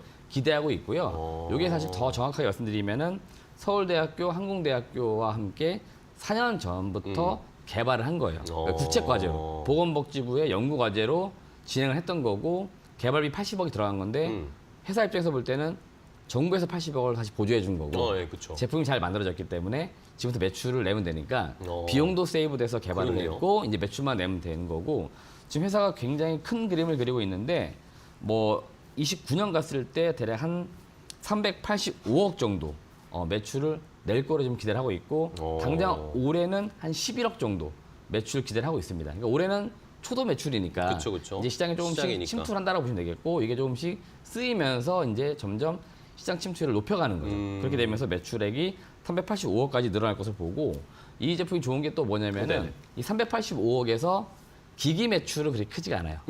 소모품 매출은 반복적으로 일어나는 거잖아요. 갈아 끼워야 되는 네네네. 거. 그러니까 기기 도입이 어렵지만 도입된 이후에 매번 수술할 때마다 반복적으로 쓰이는 소모품은 그쵸. 계속 들어가는 겁니다. 이거는 그러니까 앞으로 기기 매출보다 훨씬 더 많이 팔릴 거예요. 그러니까 상당히 우리가 좋은 거죠. 피부 미용 의료기기 얘기할 때도 항상 네네네. 이 소모품 매출이 훨씬 더 많이 나온다. 이런 것과 같은 논리네요. 네, 맞습니다. 그래서 유보 단순히 뭐 수술용 로봇 한두 대 파는 게 중요한 게 아니고 들어간 이후에 반복적인 소모품 계속. 매출도 나올 수 있기 때문에 지금부터 보실 거는 뭐냐면은 이 로봇이 한 대, 두 대 팔리는지 이런 것들 체크하는 게 중요해 보이고 동사 로봇 제품에 또 두산 로보틱스 제품이 들어가 있습니다.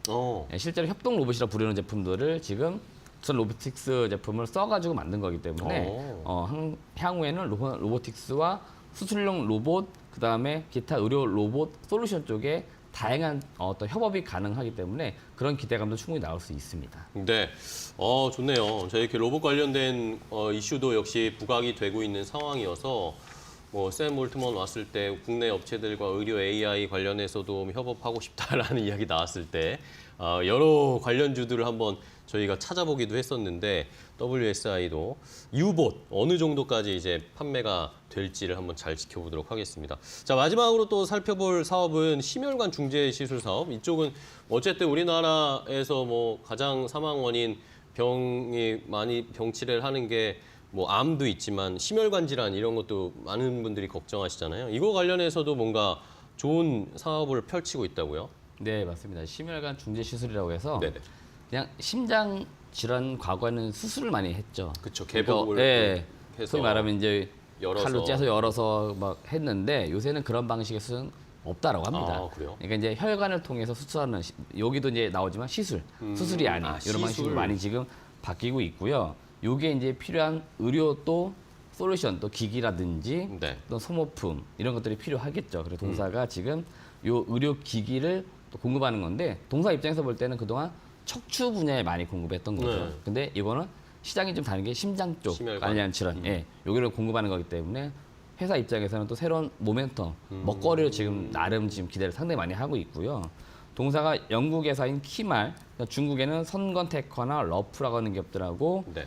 통판 계약을 이미 맺었고 공급도 조금씩 하고 있고요. 오. MOU도 지금 맺으면서 계속 해외에 있는 제품을 국내에 들여오는 예, 그런 것들 사업을 지금 하고 있고 뭐 제품으로 볼 때는 카테터, 가이드 와이어, 스텐트, 삽입형 의료기기 이런 것들을 이제 공급할 것으로 보기 때문에 네. 이런 기대감이 있고 당장 뭐 작년부터 매출이 나왔습니다. 아, 추가 그래요? 매출 3억 나왔고 25년도 목표가 36억 정도 목표를 지금 잡고 있고 어우.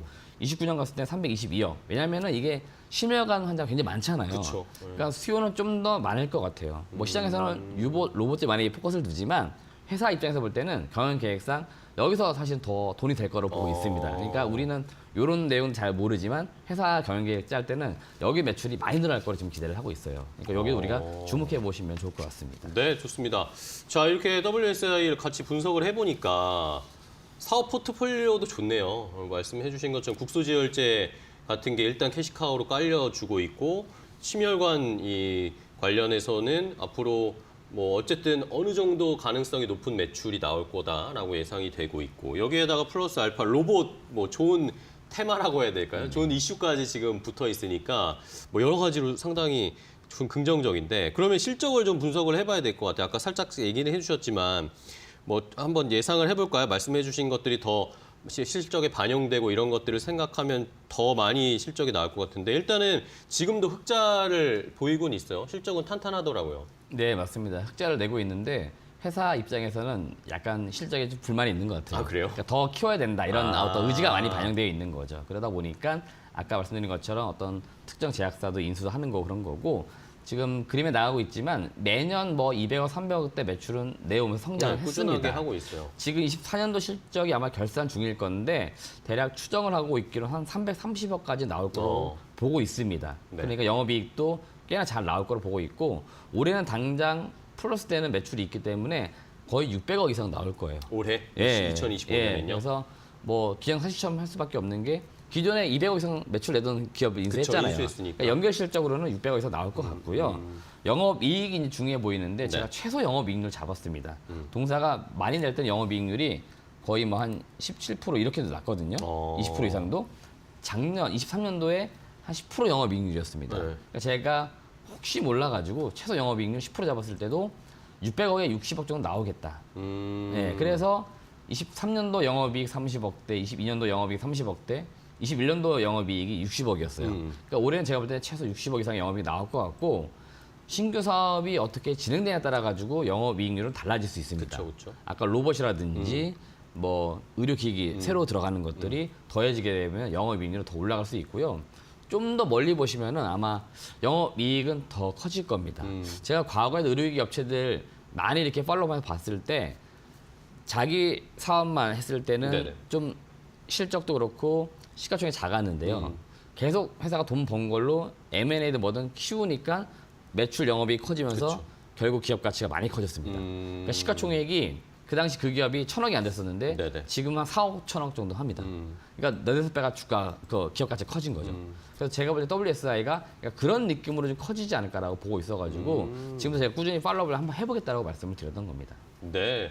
자, 지금 WSI 시가총액은 뭐 사실 크진 않아요. 530억 원 지금 정도 수준인데 말씀해 주신 것처럼 실적이 이제 새로운 이 인수한 기업의 실적 반영되고 새로운 사업들의 실적이 조금씩 반영이 되면은 올해는 일단은 매출 한 600억 정도, 영업이익률 10% 따지면 한 60억 정도는 충분히 하지 않을까라는 그런 예상을 해주셨으니까 여기에다가 뭐 계속 말씀드리지만 로봇 이슈까지 붙었습니다. 그러니까 올해 지금 주가가 계속 좀 변동성도 있지만 한 단계 레벨업이 됐거든요. 그렇죠? 이러면서 한번 주가의 추이는 계속 지켜보도록 하겠습니다. 자, 오늘 WSI 좋은 기업을 한번 탐방하시고 또 분석을 해주셨는데 좋은 기업 소개해 주셔서 감사합니다. 이재모 대표와 함께했습니다. 고맙습니다. 네, 감사합니다.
안녕하세요. 매드토크 신일섭입니다. 오늘의 주제는 코스피 2700 도전, HD 현대중공업 시총 30조 돌파, 12KB금융 바짝 추격전, 데이터 센터발 냉각 시스템 관련주 급등세, 특징주 GST입니다.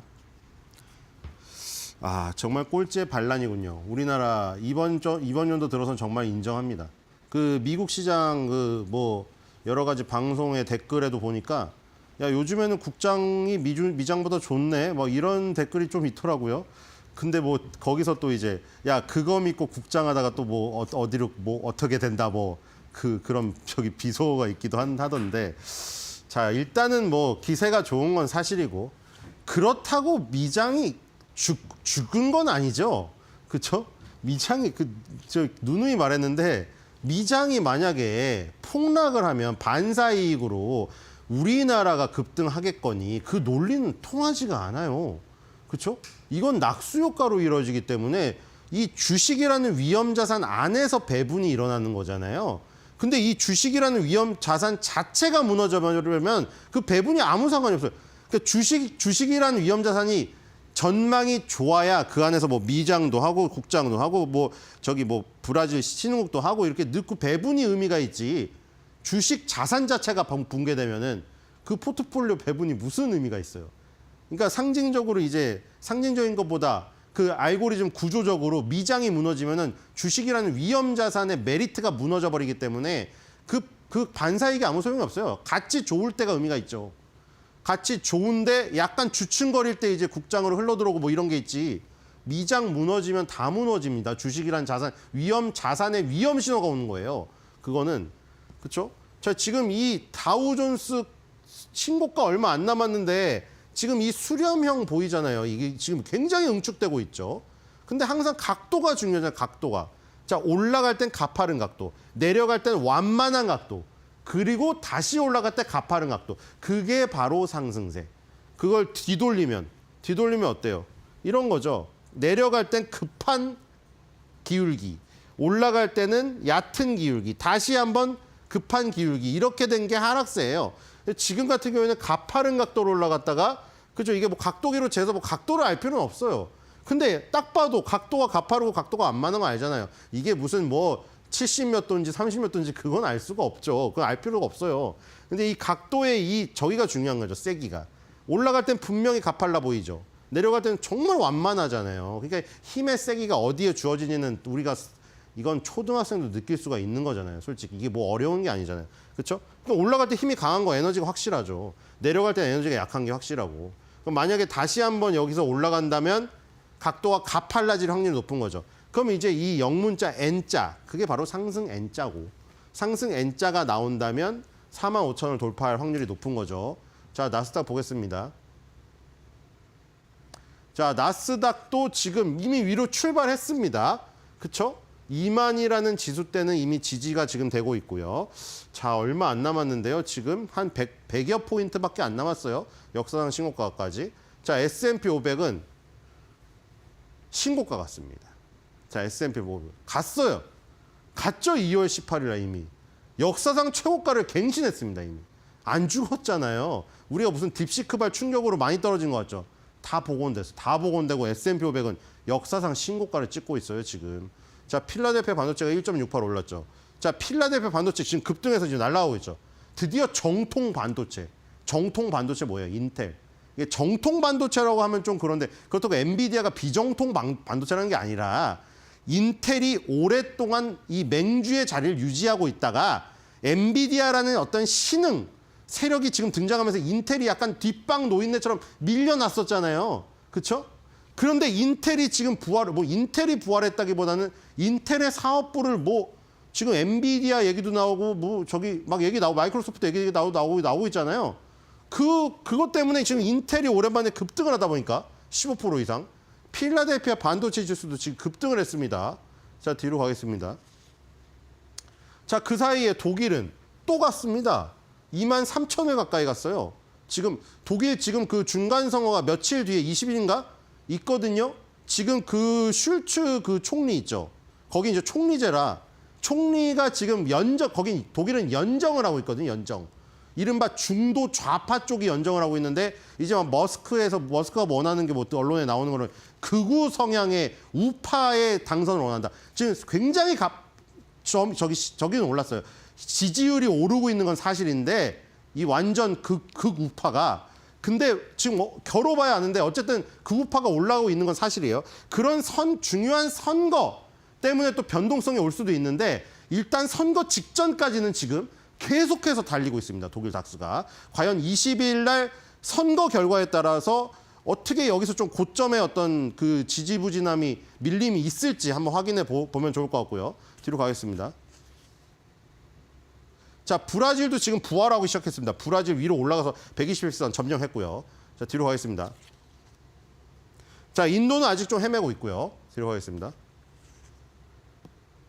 예, 상해는 일단 61선을 회복하고 안착했습니다.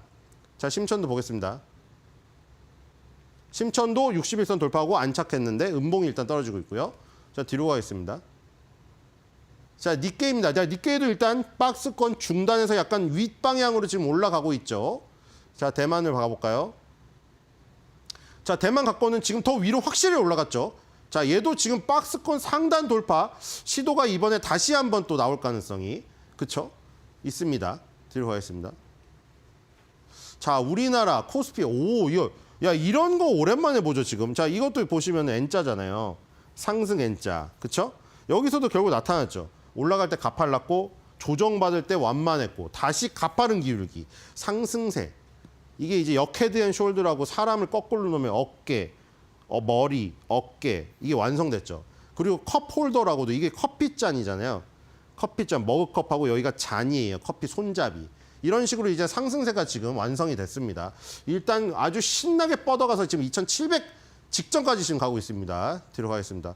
자, 진짜 꼴찌의 반란이긴 합니다, 진짜. 자, 코스닥도 지금 마찬가지고 코스닥은 지금 속도가 살짝 느려지면서 코스피에 일단 주도권을 넘겨줬어요. 오늘은 지금 코스피의 상승률이 코스닥에 대비하여 지금 한 6배 정도 나오고 있죠. 뒤로 가겠습니다. 그러니까 대형주, 코스피 위주로 지금 움직이고 있는 장세고요. 자, 이 1440원 붕괴 직전입니다. 원달러 환율 일단 여기서 지금 지진되고 있는데 문제는 61선이 지금 저항으로 바뀌었다는 거죠. 자, 여기서 61선 지지였잖아요. 지금 저항으로 바뀌었습니다. 머리 위에서 누르고 있어요. 자, 지금 이게 떨어질 가능성이 있습니다. 지금 저게 폭락이 일어나면 코스피가 한 번 더 슈팅을 하면서 2700 이상, 2800에 도전할 확률도 있어요. 자, 뒤로 가겠습니다. 자, 이 원유는 변동이 없습니다. 뒤로 가겠습니다. 자, 외국인이 순매수를 전환하긴 했는데 금액은 좀 적긴 해요. 270억밖에 안 되지만 어쨌든 빨간색으로 돌아섰다. 자, 반면에 코스닥은 730억 팔고 있죠. 그러니까 지금 이 수급에서도 코스피가 우위입니다. 자, 뒤로 가겠습니다. 요즘 그 한 몇 주간 흐름이랑은 바뀌었죠. 코스피 우위로 바뀌었습니다. 자, 180억 어제 샀고 오늘 390억. 양이 너무 1000억도 되지 않긴 하지만 어쨌든 간에 지금 빨간색으로 전환됐다는 거에 일단 의미를 부여할 수는 있겠습니다. 저기서 만약에 관성의 힘이 붙어가지고 외국인 순매수가 만약에 방향성을 가지고 늘어난다. 그럼 아까 그 원달러 환율 차트의 급락이 코스피의 오버슈팅을 한번 부를 수도 있을 것 같아요. 자, 뒤로 가겠습니다. 자, 미국입니다. 자, 미국이 지금 20위 안에서 가장 많이 오른 거는 지금 JP 모건 체이스고요. 자, 뒤로 가볼게요. 자, 일본은 가장 많이 오르고 있는 게 스미토모 미쓰이 파이낸셜입니다. 자, 미국, 일본이 다 동의 금융주가 제일 많이 올랐네요. 자, 뒤로 가겠습니다. 자, 대만 예, 쭉 보시면 될 것 같고요. 대만 증시는 10시 20분에 나와가지고 캡처를 안 했습니다. 어제 거예요. 자, 오라클 특징주입니다. 자, 오라클 회장 그리고 지금 저기 샘 알트먼 그리고 저 셋이 나왔죠. 그래서 셋이 나와서 뭐 스타게이트를 만든다고 하는데 오라클 주가 잘 나오고 있고. 자, 귀주모테주는 별다른 소식 없습니다. 뒤로 가겠습니다. CATL도 예, 추가 소식은 없고요. 상하이 2공장 가동 그 이후에 없죠. 뒤로 가겠습니다. 자, 도요타자동차 헤매고 있고요. 도요타도 그 이후 소식 없어요. 뒤로 가겠습니다. 자, TSMC입니다. TSMC는 지금 자, 여기 걸려 있죠. 브로드컴하고 TSMC가 인텔의 사업부를 나눠서 인수할 가능성, 이것 때문에 인텔이 지금 급등하고 있죠. 자, 인텔의 지금 레거시 반도체 라인을 브로드컴과 TSMC가 나눠 갖는 흐름, 이런 것이 나오고 있습니다. 뭐 TSMC가 인수를 한다고 해서 주가에 악영향이 있지는 않고 TSMC도 같이 급등했어요. 자, 뒤로 가겠습니다. 자, 스미토모 미쓰이 파이낸셜 일본 특징입니다. 요 최근에 밑에서 한 6일 연속 급등이 일어나고 있거든요, 지금.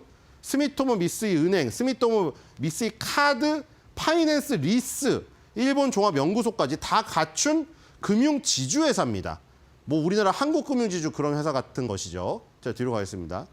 금융주가 강세고, 자, 이 대만은 유니프레지던트 엔터프라이즈 한번 볼게요. 이 대만 최대 음식료 및 유통업체입니다. 퉁이그룹을 이름으로 불리고 있고요. 인스턴트 라면, 우리 지금 삼양식품 잘 나가고 있는데 대만의 라면 최대 업체고, 자체 가열 쌀도 만들고 슈퍼마켓도 운영하고 필리핀에서 편의점도 운영하는 이런 대만의 가장 큰 식품 유통 운영업체, 이렇게 보시면 될 것 같아요. 최근에 밑바닥에서 꽤 올라오는 모습입니다. 뒤로 가겠습니다.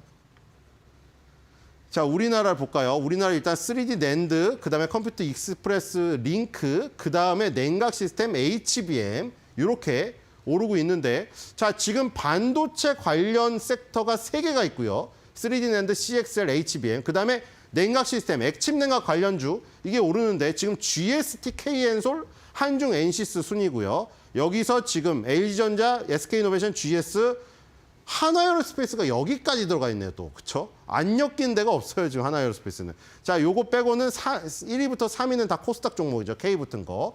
자, GST를 보도록 하겠습니다. 자, 아까 전에 S&P 500은 역사적 신고가를 갖고, 나스닥은 신고가 직전까지 갖고, 인텔의 반등으로 필라델피아 반도체 급등한 거를 봤죠.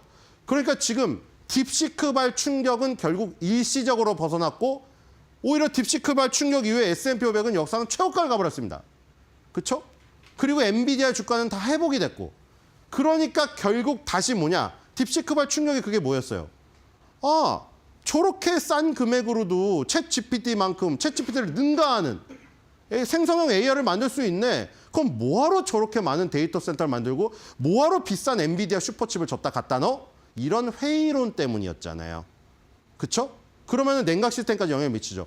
그런 데이터 센터가 뭐가 필요했어? 그런 슈퍼칩이 뭐가 필요했어? 그 얘기는 뭐예요? 그렇게 발열을 낼 필요가 뭐가 있어? 싸구려 칩 쓰면은 열이 안 나요. 그렇죠? 비싼 칩을 쓰고 학습을 많이 시킬수록, 우리 똑같잖아. 공부 많이 시키면 엄마 머리 아파, 머리에서 열 나는 것 같아. 그 엄마가 얼음찜질 해주죠. 그거 똑같은 거예요. 아니, 이렇게 학습을 많이 시키고 24시간을 생성형 AI를 돌려서 얘를 막 추론을 하게 막 계속 주입식 교육을 시켜요. 그럼 열이 엄청나게 발생될 거 아니에요. 근데 아까 딥시크발 충격으로, 아, 그렇게 뭐 공부를 그렇게 할 필요 없어. 공부 널널히 해, 쉬면서. 그럼 애도 열이 안 받을 거고 냉찜질도 필요 없잖아요. 그래서 같이 무너졌었는데, 그 아까 지금 흐름에 따라서 다 같이 다시 부활하는 거죠, 이렇게. 딥시크발 충격 별로 없네. 그리고 딥시크를 지금 세계에서 다 밀어내고 있잖아요. 쟤네 다 통제된 언론에 따라서 정보 제공하는 한정적인 AI네. 거기다가 개인정보 유출 우려까지 있어. 그러니까 저렇게 싸구려란 거 해갖고 더 미끼로 물어버리면은 그 싸구려를 대가로 우리는 막대한 개인정보를 내놔야 돼. 이런 여론 때문에 물러났어요. 그리고 이제 다시 뭐 그록3를 또 들고 나와서 앨런 머스크가 이 전쟁을 또 시작했습니다. 챗GPT라고 가만히 있겠나요? 또 챗GPT가 또 학습을 시켜갖고 그록3 따라해보려 또 하겠죠. 그럼 또 엔비디아 슈퍼칩 필요할 때고, 엔비디아 슈퍼칩 100만 개를 꽂는답니다, 지금 앨런 머스크가. 지금 어제 그록3가 그 20만 개 꽂은 거, 10만 개 꽂은 건데 100만 개를 꽂겠대요. 그럼 이제 열이 많이 발생되겠네요. 그래서 이제 GST가 뜨는 이유가 그것이죠. 지금 이 교보증권에서 나온 보고서에 요약되어 있습니다. 1번 신규 고객사 확보, 2번 장비 다변화, 3번 액침 냉각 기술 상용화, 이렇게 되어 있는데, 여기서 이제 칠러라는 게 나옵니다. 칠러가 반도체 공정 중 발생하는 열을 흡수하여 공정 장비의 내부, 웨이퍼, 글래스 등의 온도를 일정하게 유지함으로써 반도체 FPD 공정 효율을 개선하는 장비다. 그러니까 칠러는 열이 많이 발생하는 걸 극저온 상태에서 작업을 할 수 있게 해주는 거예요. 극저온 상태에서 작업을 하면은 굉장히 정밀한 작업이 가능하거든요. 근데 여기서 얘는 전기식 칠러를 주로 만들었습니다. 근데 전기식 칠러는 극저온을 못해요. 그래서 전기식 칠러를 버리고 최근의 방식을 택해서 지금 TSMC의 TSMC의 선택을 받기 직전이라는 뉴스까지 지금 나왔습니다. 그러니까 GST는 칠러를 만드는 업체인데 결국 엔비디아 슈퍼칩의 부활, 데이터 센터의 부활, 딥시크발 충격의 완화 이거랑 연관되어 있다는 것이죠. 자, 그래서 칠러는 열을 식히는 장비인데 아이러니하게도 반어법식으로 한번 한 줄 매도평을 해보도록 하겠습니다. 뜨거워진 상승세에 불을 칠러.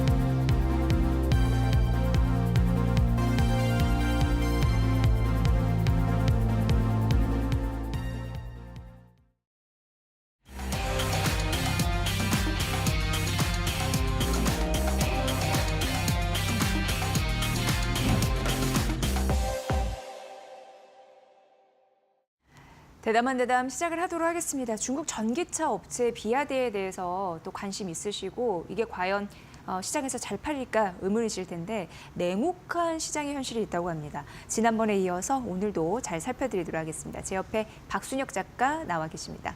작가님 어서 오십시오. 네, 안녕하십니까. 네, 지난번에 이제 시간이 야속하게 지나가 버려서 예, 반도 못했잖아요. 예, 오늘 이어서 좀 해주시죠. 3분의 2 했고요. 예, 3분의 1 3분의 남았고, 1을, 예. 그게 이제 요 얘기가 이제 최근에 많이 이슈가 되고 있는 이제 트럼프의 그 상호 관세 정책하고 이제 좀 맞물려 있기 때문에 네. 이제 연결해서 이제 말씀드리도록 하겠습니다. 비아디 한국 진출, 호의주의 원칙과 정책 대응. 하고 이제 트럼프의 상호 관세를 어떻게 연결되는지 쭉 말씀드릴게요. 네. 들어가시면 지난주에 이제 비아디는 과연 한국에서 대한민국에서 잘 팔릴까 해서 이제 세 가지 요소를 말씀드렸죠. 볼리비아 축구와 홈 어드밴티지, 두 번째로 테무 알리와 하차감, 세 번째로 호의주의 원칙과 보조금엔 상계 관세. 이제 1, 2번을 설명드렸는데 간단하게만 다시 한번 좀 말씀드릴게요. 예. 첫 번째로 이제 홈 어드밴티지 관련해서 다음 장.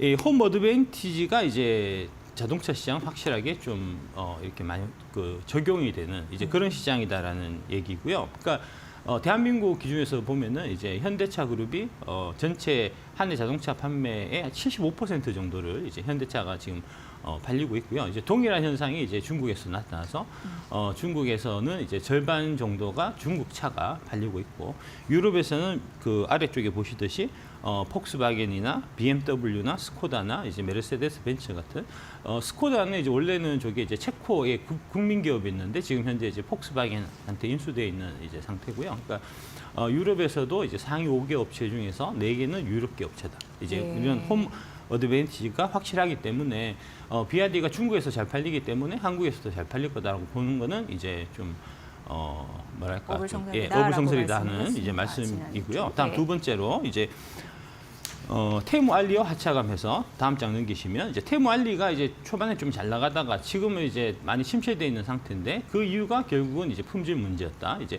비아디도 마찬가지로 해외에서 수출되는 품목에 대해서 이제 곰팡이가 쓴다든지 흠집이 있다든지 하는 이제 품질 문제에 직면하고 있다는 이제 그런 말씀 드렸고요. 다음 장 보시면 하차감인데 하차감은 이제 자동차가 일종의 그 신분을 상징하고 이제 좀 패션 물품 같은 좀 그런 성격도 있기 때문에 이제 나를 좀 드러내는 이제 뭐 그런 이 소비 품목이어서 이제 단순하게 이 운전할 때의 그런 뭐랄까 이제 실용적인 부분도 중요하지만 이제 차에서 내렸을 때 사람들이 어떻게 보느냐 하는 이제 그런 하차감도 상당히 이제 중요하다는 이제 그런 얘기고요. 요 얘기가 이제 경제학적으로는 이제 배불런 효과라는 이제 상류층 소비 품목일 때는 가격이 올라가면 올라갈수록 오히려 더 이제 수요가 증가하는 이제 그런 거하고 좀 맞물려 있다 말씀드렸고요. 다음 장 보시면은 실제로 이제 기사 같은 거를 보더라도 비아디의 첫 승용차 아토3가 승차감은 괜찮은데 하차감은 어떨까 하는 이제 이런 얘기가 나오고 있고요. 그다음에 이제 이 하차감 부분에 있어서 또 중요한 역할을 하는 게 이제 뭐랄까 이제 혐중정서 이제 이런 이제 좀 애국 소비 이런 부분들이 사실 많이 작용합니다. 그러니까 그 현대차 같은 경우에 이제 2015년 무렵까지만 해도 이제 중국에서 거의 뭐 한 해 200만 대 이상 파는 이제 엄청나게 잘 나갔었는데 네. 2016년도에 이제 사드 사태가 터지고 나면서 이제 중국에서 반한 감정이 이제 되게 크게 이제 불이 붙었어요. 그 이후에 이제 현대 기아차가 중국에서 엄청나게 판매가 이제 급감해갖고 지금 중국에 투자했던 이제 현대 기아차 공장을 폐쇄하고 매각하고 지금 좀 철수하는 이제 그런 분위기고요.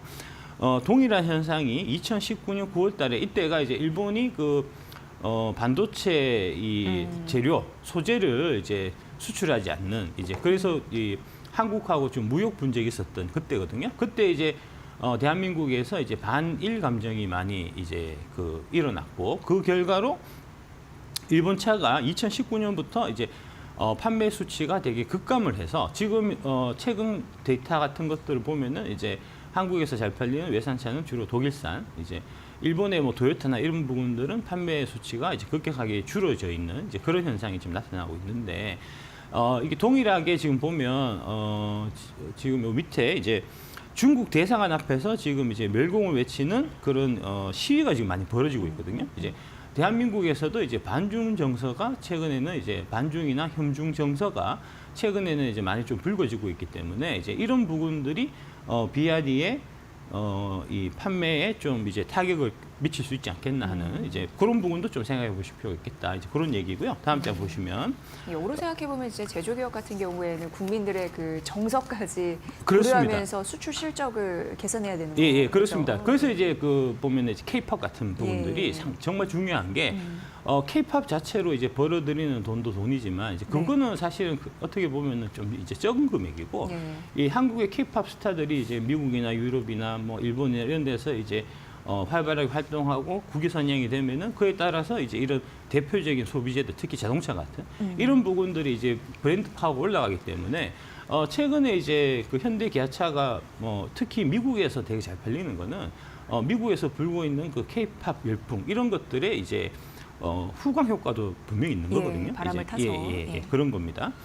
그래서 이제 지금 보면은 그 중국 쪽에서 사실은 이제 대한민국 그동안 그 사드 사태 이후에 이제 대한민국 제품에 대해서 이제 되게 뭐 그 한알령이라든지 해서 이제 되게 좀 박대했던 이제 그런 부분이 있기 때문에 이제 그런 부분들이 실제로 비아디 같은 그런 물건들이 한국에서 팔리는데 이제 제약 요인으로 이제 작용할 수 있다는 이제 그런 얘기가 되고요.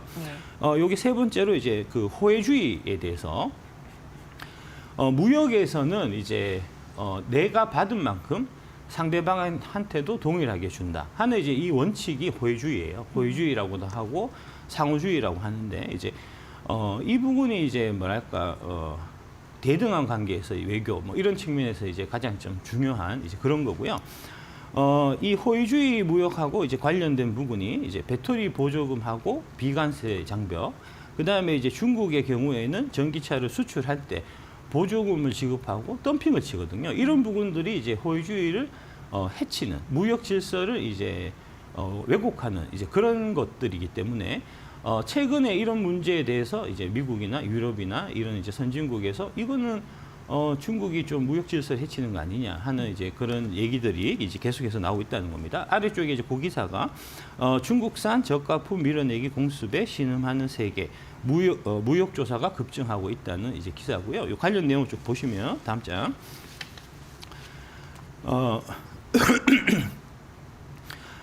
그 중국이 지난해 이제 연간 수출이 전년 대비 7% 넘게 증가한 25조 5천억 위안, 약 5천조로 사상 최대를 기록했습니다. 무역 흑자도 7조 위안을 넘기면서 전례 없는 성장을 보였는데 이게 이제 아까 말씀드린 그 중국이 보조금을 지급하고 이제 덤핑을 하고 이런 걸로 해서 이제 생기는 현상이다라는 인식을 작년부터 이제 미국, 유럽 이런 데서 이제 대대적으로 많이 하면서 이거 좀 문제가 있다 하는 이제 좀 그런 얘기고요.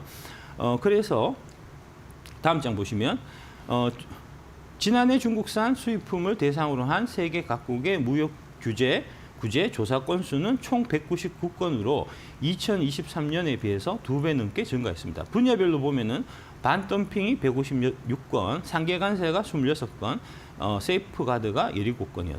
있다고 합니다. 그러니까 이제 중국의 이런 이제 부당한 무역 조치에 대한 이제 이 규제가 이제 전 세계적으로 좀 이루어지고 있는 그런 상태다라고 이제 할 수 있고요. 다음 네. 장. 중국이 특히 이제 철강, 배터리, 전기차, 태양광 부분에서 과잉 생산을 하고 이 과잉 생산한 부분을 밀어내기 수출을 하고 하는 부분이 세계 경제 전체에 이제 무역 질서를 흐트러뜨리는 이제 그런 일들이 지금 많이 발생하고 있고요. 실질적으로 이제 중국이 철강, 배터리, 전기차, 태양광 과잉 생산에서 중국 정부의 보조금을 통해서 밀어내기 수출을 하는 이제 그거에 그 직접적인 이제 악영향을 받고 있는 게 이제 대한민국입니다. 그렇죠. 예. 한국무역협회가 작년 8월에 발간한 중국 과잉 공급에 대한 주요국 대응 및 시사점에 따르면은 중국이 이 분야들에서 두드러지게 과잉 생산을 하고 있는 것으로 나타났고 중국의 배터리 생산 능력은 전 세계의 수요를 초과하고 있으며 전기차 생산량은 2023년의 경우 950만 대가 4만 대가 생산됐으나 841만 대가 판매되는데 그쳤다. 그러니까 대략 한 110만 대 정도의 이제 지금 악성 재고가 남아 있는데 그 악성 재고를 지금 이제 비아디가 한국에 진출하듯이 이런 거를 통해서 지금 뭐랄까 정리를 하려고 하는데 그게 이제 중국 정부가 과다한 보조금 이런 걸 주면서 시장 질서를 교란시키면서 하는 이제 그런 일들이 많이 발생하는 거죠. 이러한 과잉 생산과 저가 공세가 가능하게 된 배경으로는 시장 질서를 왜곡하는 중국 정부의 보조금 정책이 꼽힌다는 거고요. 그러니까 여기에 대해서 당연히 대응을 해야 되고요. 그 대응을 지금 이제 미국이나 유럽 같은 경우는 이제 상계 관세나 이런 부분을 통해서 지금 대응을 하고 있는 그런 상태라는 겁니다. 이제 다음 장 보여주시면. 전기차와 하이브리드차의 신에너지차 산업을 육성하기 위한 중국 정부의 보조금은 2009년부터 2020년까지 1,730억 달러, 약 240조 원에 달했다는 겁니다. 이제 저만큼 그렇게 잘 될 수밖에 없는 거예요. 예, 그만큼을 어쨌든. 뒤에서 밀어주고 그거를 갖고 이제 경쟁을 하니까 우리나라 기업들이 이제 뭐랄까 이 공정한 상태에서 경쟁을 하는 게 아니고 이제 상당히 좀 불리한 상태에서 경쟁을 하니까 중국 정부에서 저런 식으로 이제 자국산 전기차나 배터리나 이런 거를 이제 밀어주면 당연히 우리나라 정부에서도 이제 그 반대 되는 이제 뭔가를 해줘야 되는데 그동안 이제 그런 부분들이 없었기 때문에 우리나라 기업들이 상당히 좀 이제 수세에 몰렸었던 이제 그런 거고요. 최근에 보면은 이제 우리 대한민국에서도 이제 한국판 IRA 이런 얘기가 나오면서 이제 좀 산업을 육성하고 도와줘야 되겠다 하는 얘기가 나오는 거는 이제 늦었지만 이제 환영할 만한 이제 그런 정책이다라고 이제 말씀드릴 수 있겠습니다. 네. 그래서 이제 상황이 이렇다 보니까 중국은 최근 글로벌 교역의 장에서 이제 공공의 적으로 여겨지고 있고요. 그래서 이제 이런 부분들에 대한 이제 국제사회의 제재, 규제 이런 부분들이 이제 많이 발생하고 있습니다. 그 일환이 지금 이제 트럼프가 지금 강력하게 주장하고 있는 이제 상호 관세. 이제 그런 맥락으로 보시면 되겠습니다. 다음 장 넘기시면 트럼프의 이제 상호 관세로 이제 자연스럽게 이렇게 이제 연결이 되겠죠. 이 상호 관세라는 거를 이제 부과하는 거는 결국은 이제 아까 말씀드렸던 이제 국제 무역에 있어서 이제 가장 큰 대의 명분인 호혜주의, 상호주의를 이제 명분으로 하는 겁니다. 그러니까 트럼프가 얘기하는 게 그 관세를 물리는 게 우리 물건이 미국 물건이 이제 중국에 들어갈 때, 미국 물건이 유럽에 들어갈 때 내는 관세만큼 반대로 유럽 물건이 미국으로 들어올 때 혹은 중국 물건이 미국으로 들어올 때 우리가 그에 대응하는 관세를 물리겠다는 거기 때문에 페어한 거예요. 예. 그래서 이제 그거에 대해 갖고 이 저항하기가 반항하기가 사실 좀 어렵습니다. 실제로 이제 유럽산 차가 이제 미국으로 들어올 때 그 관세 내는 게 이제 대략 한 3% 정도인데 반대로 미국산 차가 유럽으로 들어갈 때는 관세를 10%를 낸단 말입니다. 그거는 미국 입장에서는 당연히 우리가 7% 손해 보는 거니까 얘기할 수 있는 부분이잖아요. 네. 그 부분을 지금 얘기하는 겁니다. 그래서 불공정하다고 얘기하는군요. 명분은 명분은 그렇게 얘기하는 거죠.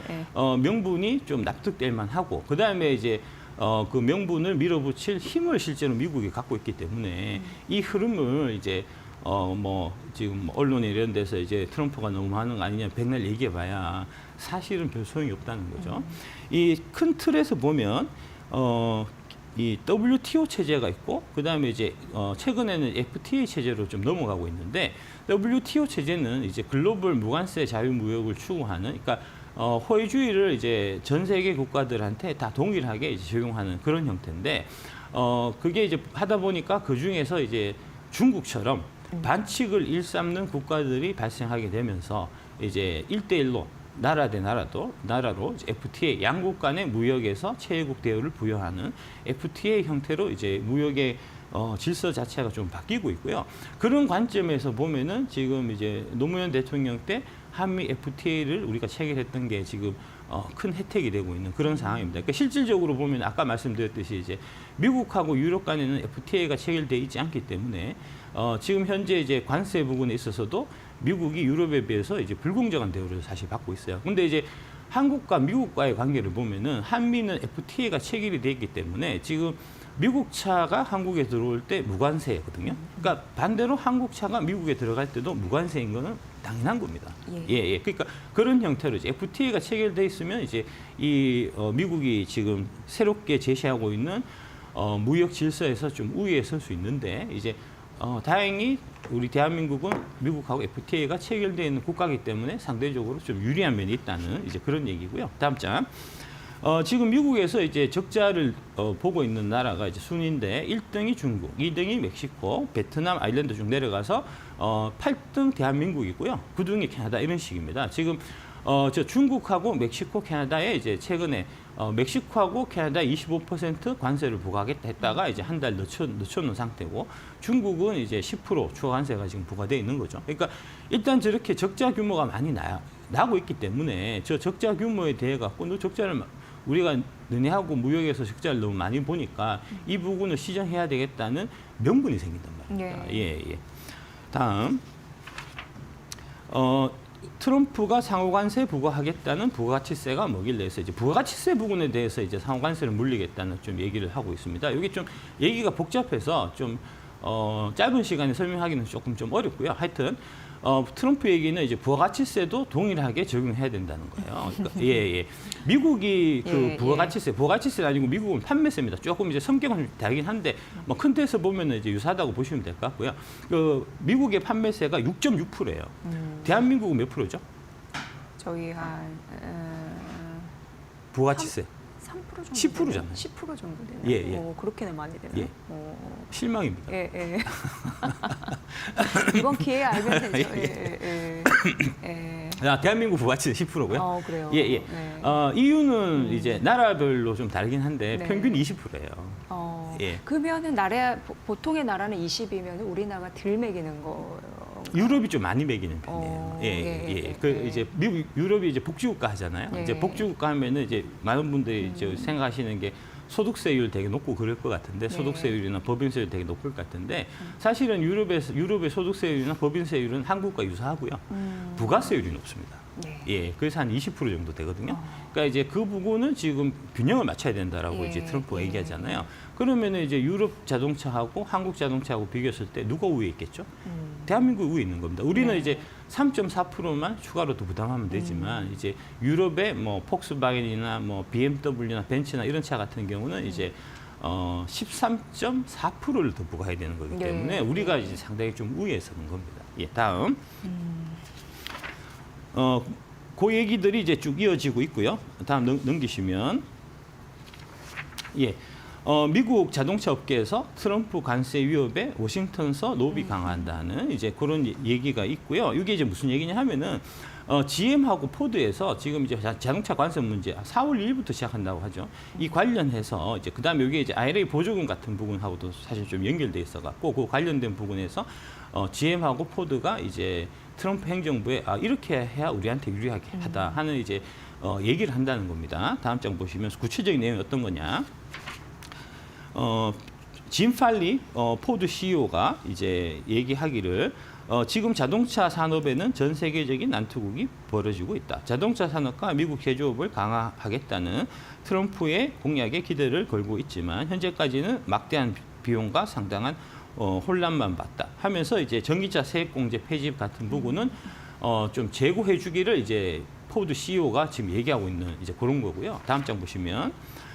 메리바라 GM CEO도 최근 트럼프와 이제 대화를 나눈 걸로 좀 알려져 있고, 그래서 이제 이런 부분, GM도 마찬가지로 이제 트럼프한테 이제 자동차 부분은 그냥 단순하게 관세를 올리면 GM하고 포드한테 바로 이제 직접적으로 혜택이 오는 게 아니고 조금 복잡한 부분이 있으니까 그런 이제 세부적인 디테일을 좀 살펴줄 거를 지금 이제 트럼프 행정부에 요구하고 있고요. 요구하면은 트럼프는 들어주겠죠. 자국 내 기업이니까. 예, 자국 내 기업이고 그다음에 거기가 이제 엄청난 표밭이니까 당연히 예, 그런 측면으로 보시면 될 거고요. 다음 장. 네.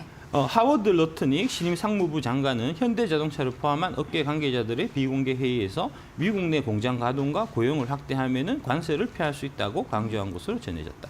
러트닉은 지난달 20일 트럼프의 취임 행사 연설에서도 기업들이 관세를 피하는 방법은 단 한 가지밖에 없다. 미국에 공장을 짓고 미국인을 고용해서 높은 임금을 지급하는 것이다. 이렇게 이제 얘기했는데 이거를 지금 한국의 이제 자동차 업체, 그 다음에 이제 배터리 업체는 이미 하고 있기 때문에 상대적으로 이제 이 뭐 상호 관세나 관세 전쟁에 대해 갖고 피해를 볼 부분이 오히려 적고 오히려 이제 경쟁국인 이제 독일이라든지 일본에 비해서는 좀 경쟁 우위에 설 수 있는 상황이기도 하다는 거죠.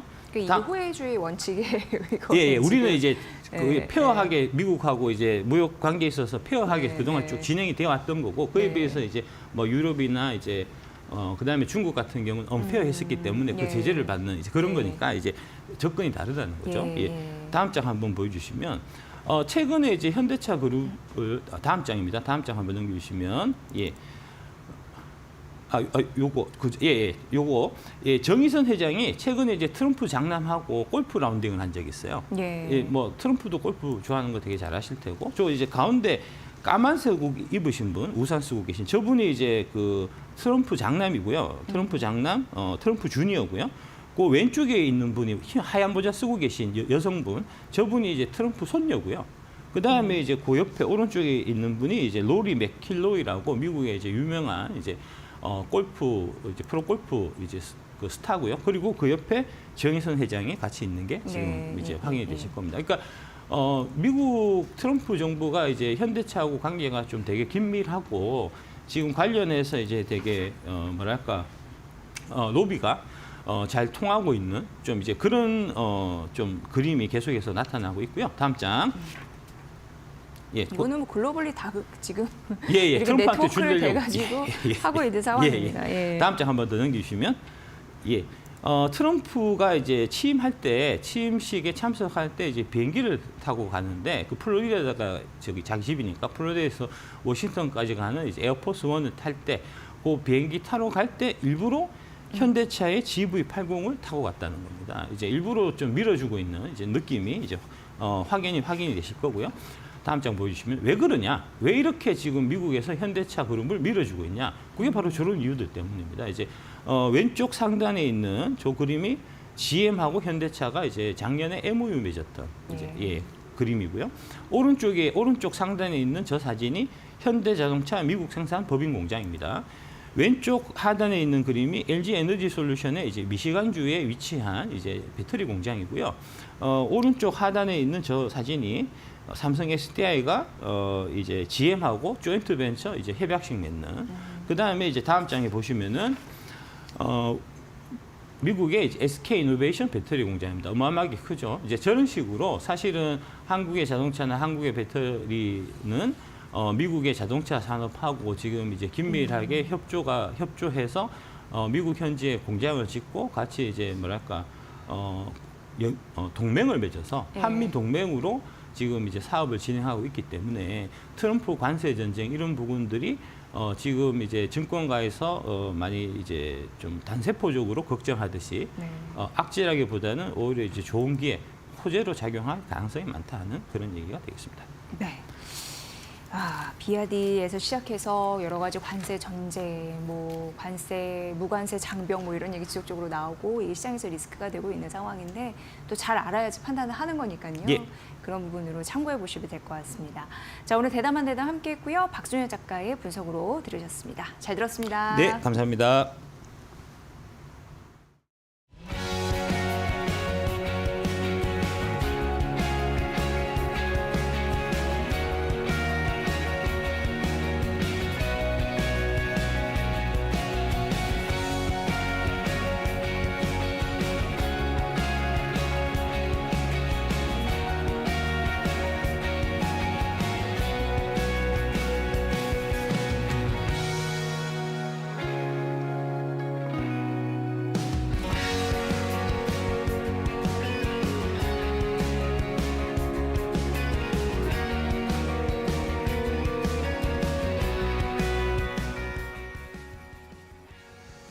자, 작년에는 지지부진했던 우리나라 주식시장 올해 들어서 2월 들어서 분위기가 반전되고 있습니다. 그러면 어떤 종목들을 저희가 잘 골라봐야 할지 MSCI 한국지수 변경에 따른 여기에서 투자 힌트를 얻어보도록 하겠습니다. 자, 지난 분기 때는 2차 전지주들이 대거 편출되면서 저희가 충격을 받았는데 다음에 그러면 미리미리 저희가 준비를 해서 편입될 수 있는 종목들 골라보도록 하겠습니다. 자, 일단은 MSCI 한국지수에서 지난 분기에 이런 종목들이 다 빠져버렸습니다. 11개의 종목이나 빠져버렸는데 2차 전지가 좀 많죠. LG화학, 우선주, LNF, 엔캠 이런 종목들이 빠지면서 시장에 충격을 줬습니다. 작년에 주가가 워낙 안 좋았으니까 2차 전지들이 특히 주가가 많이 빠졌잖아요. 그러면서 MSCI 한국지수에서 빠져버리는, 편출됐습니다. MSCI 한국지수에 한국의 종목이 92개였는데 81개로 확 줄었고요. 우리나라의 비중 자체, 한국의 이 종목들의 비중 자체도 9.4%에서 9%대 초반대까지 떨어졌습니다. 이게 MSCI 지수에서 우리나라의 비중이 한때는 10%도 막 넘어갔고 많이 있을 때 15%까지 됐었는데 확실히 우리 시장에 대한 작년이나 많이 안 좋은 상황들이 그대로 반영됐다는 게 숫자로도 좀 확인이 되고 있습니다. 자, 그렇다면 어쨌든 지나간 건 지나간 거고 편출된 건 편출된 거고 이제는 새로 편입될 수 있는 걸 저희가 한두 달 미리 좀 준비를 해보자라는 취지에서 한번 준비를 해봤어요. 자, MSCI 신규 편입을 하는 기간이 2월, 5월, 8월, 11월 이렇게 되는데 2월은 지나갔잖아요. 그럼 이제 5월을 앞두고 그때까지 기대를 받으면서 올라갈 수 있는 종목들을 미리 살펴보자라는 거죠. 5월 13일까지 분기 리뷰가 마쳐지고 5월 30일에 리밸런싱이 되면서 새롭게 종목들이 MSCI 한국지수에 편입이 됩니다. 전달 마지막 10영업일 중에 하루를 콕 집어가지고 시가총액이랑 유동시가총액을 기준으로 선정을 하는데 5월 13일이니까 그 전달 4월 한 말쯤 4월 말 10거래일 동안 한 날을 찍어서 그때의 시가총액이 4조 5천억 원을 넘어가거나 그리고 유동시총도 2조 1천억 원이 넘어가야 이 조건을 만족시켜야 새롭게 편입될 수 있는 종목의 조건을 갖추는 겁니다. 자, 그럼 어떤 종목들이 가능성이 있을까요? 5개를 추려봤습니다. 자, 일단은 불닭파워. 여러분 잘 아시죠? 삼양식품 주가 과연 100만 원 넘어갈까요? 삼양식품이 MSCI 한국지수에 새롭게 편입될 가능성이 가장 높다라고 시장에선 보고 있습니다. 현재 시총이 6조 6,700원까지 올라갔고요. 유동시총도 3조 6천억. 아까 말씀드린 기준을 훌쩍 뛰어넘었습니다. 단기간에. 지난해 영업이익 3,400억 원 넘게 사상 최대 실적 기록했고 해외 매출 비중, 해외에서 불닭볶음면 달라달라 하는데도 못 주고 있을 정도로 엄청난 판매가 펼쳐지고 있습니다. 이런 상황에서 주가가 지금 많이 올라오긴 했어요. 급속도로 좀 많이 올라온 상황인데 이렇기 때문에 주가는 조금 공매도 때문에 조금 떨어질 수 있다라는 우려스러운 상황은 좀 있습니다. 그러니까 이것을는 좀 감안하시면서 그래도 편입될 수 있을 때까지 한번 주가의 상승을 기대해 보겠고요. 다음 넘어가 보면요.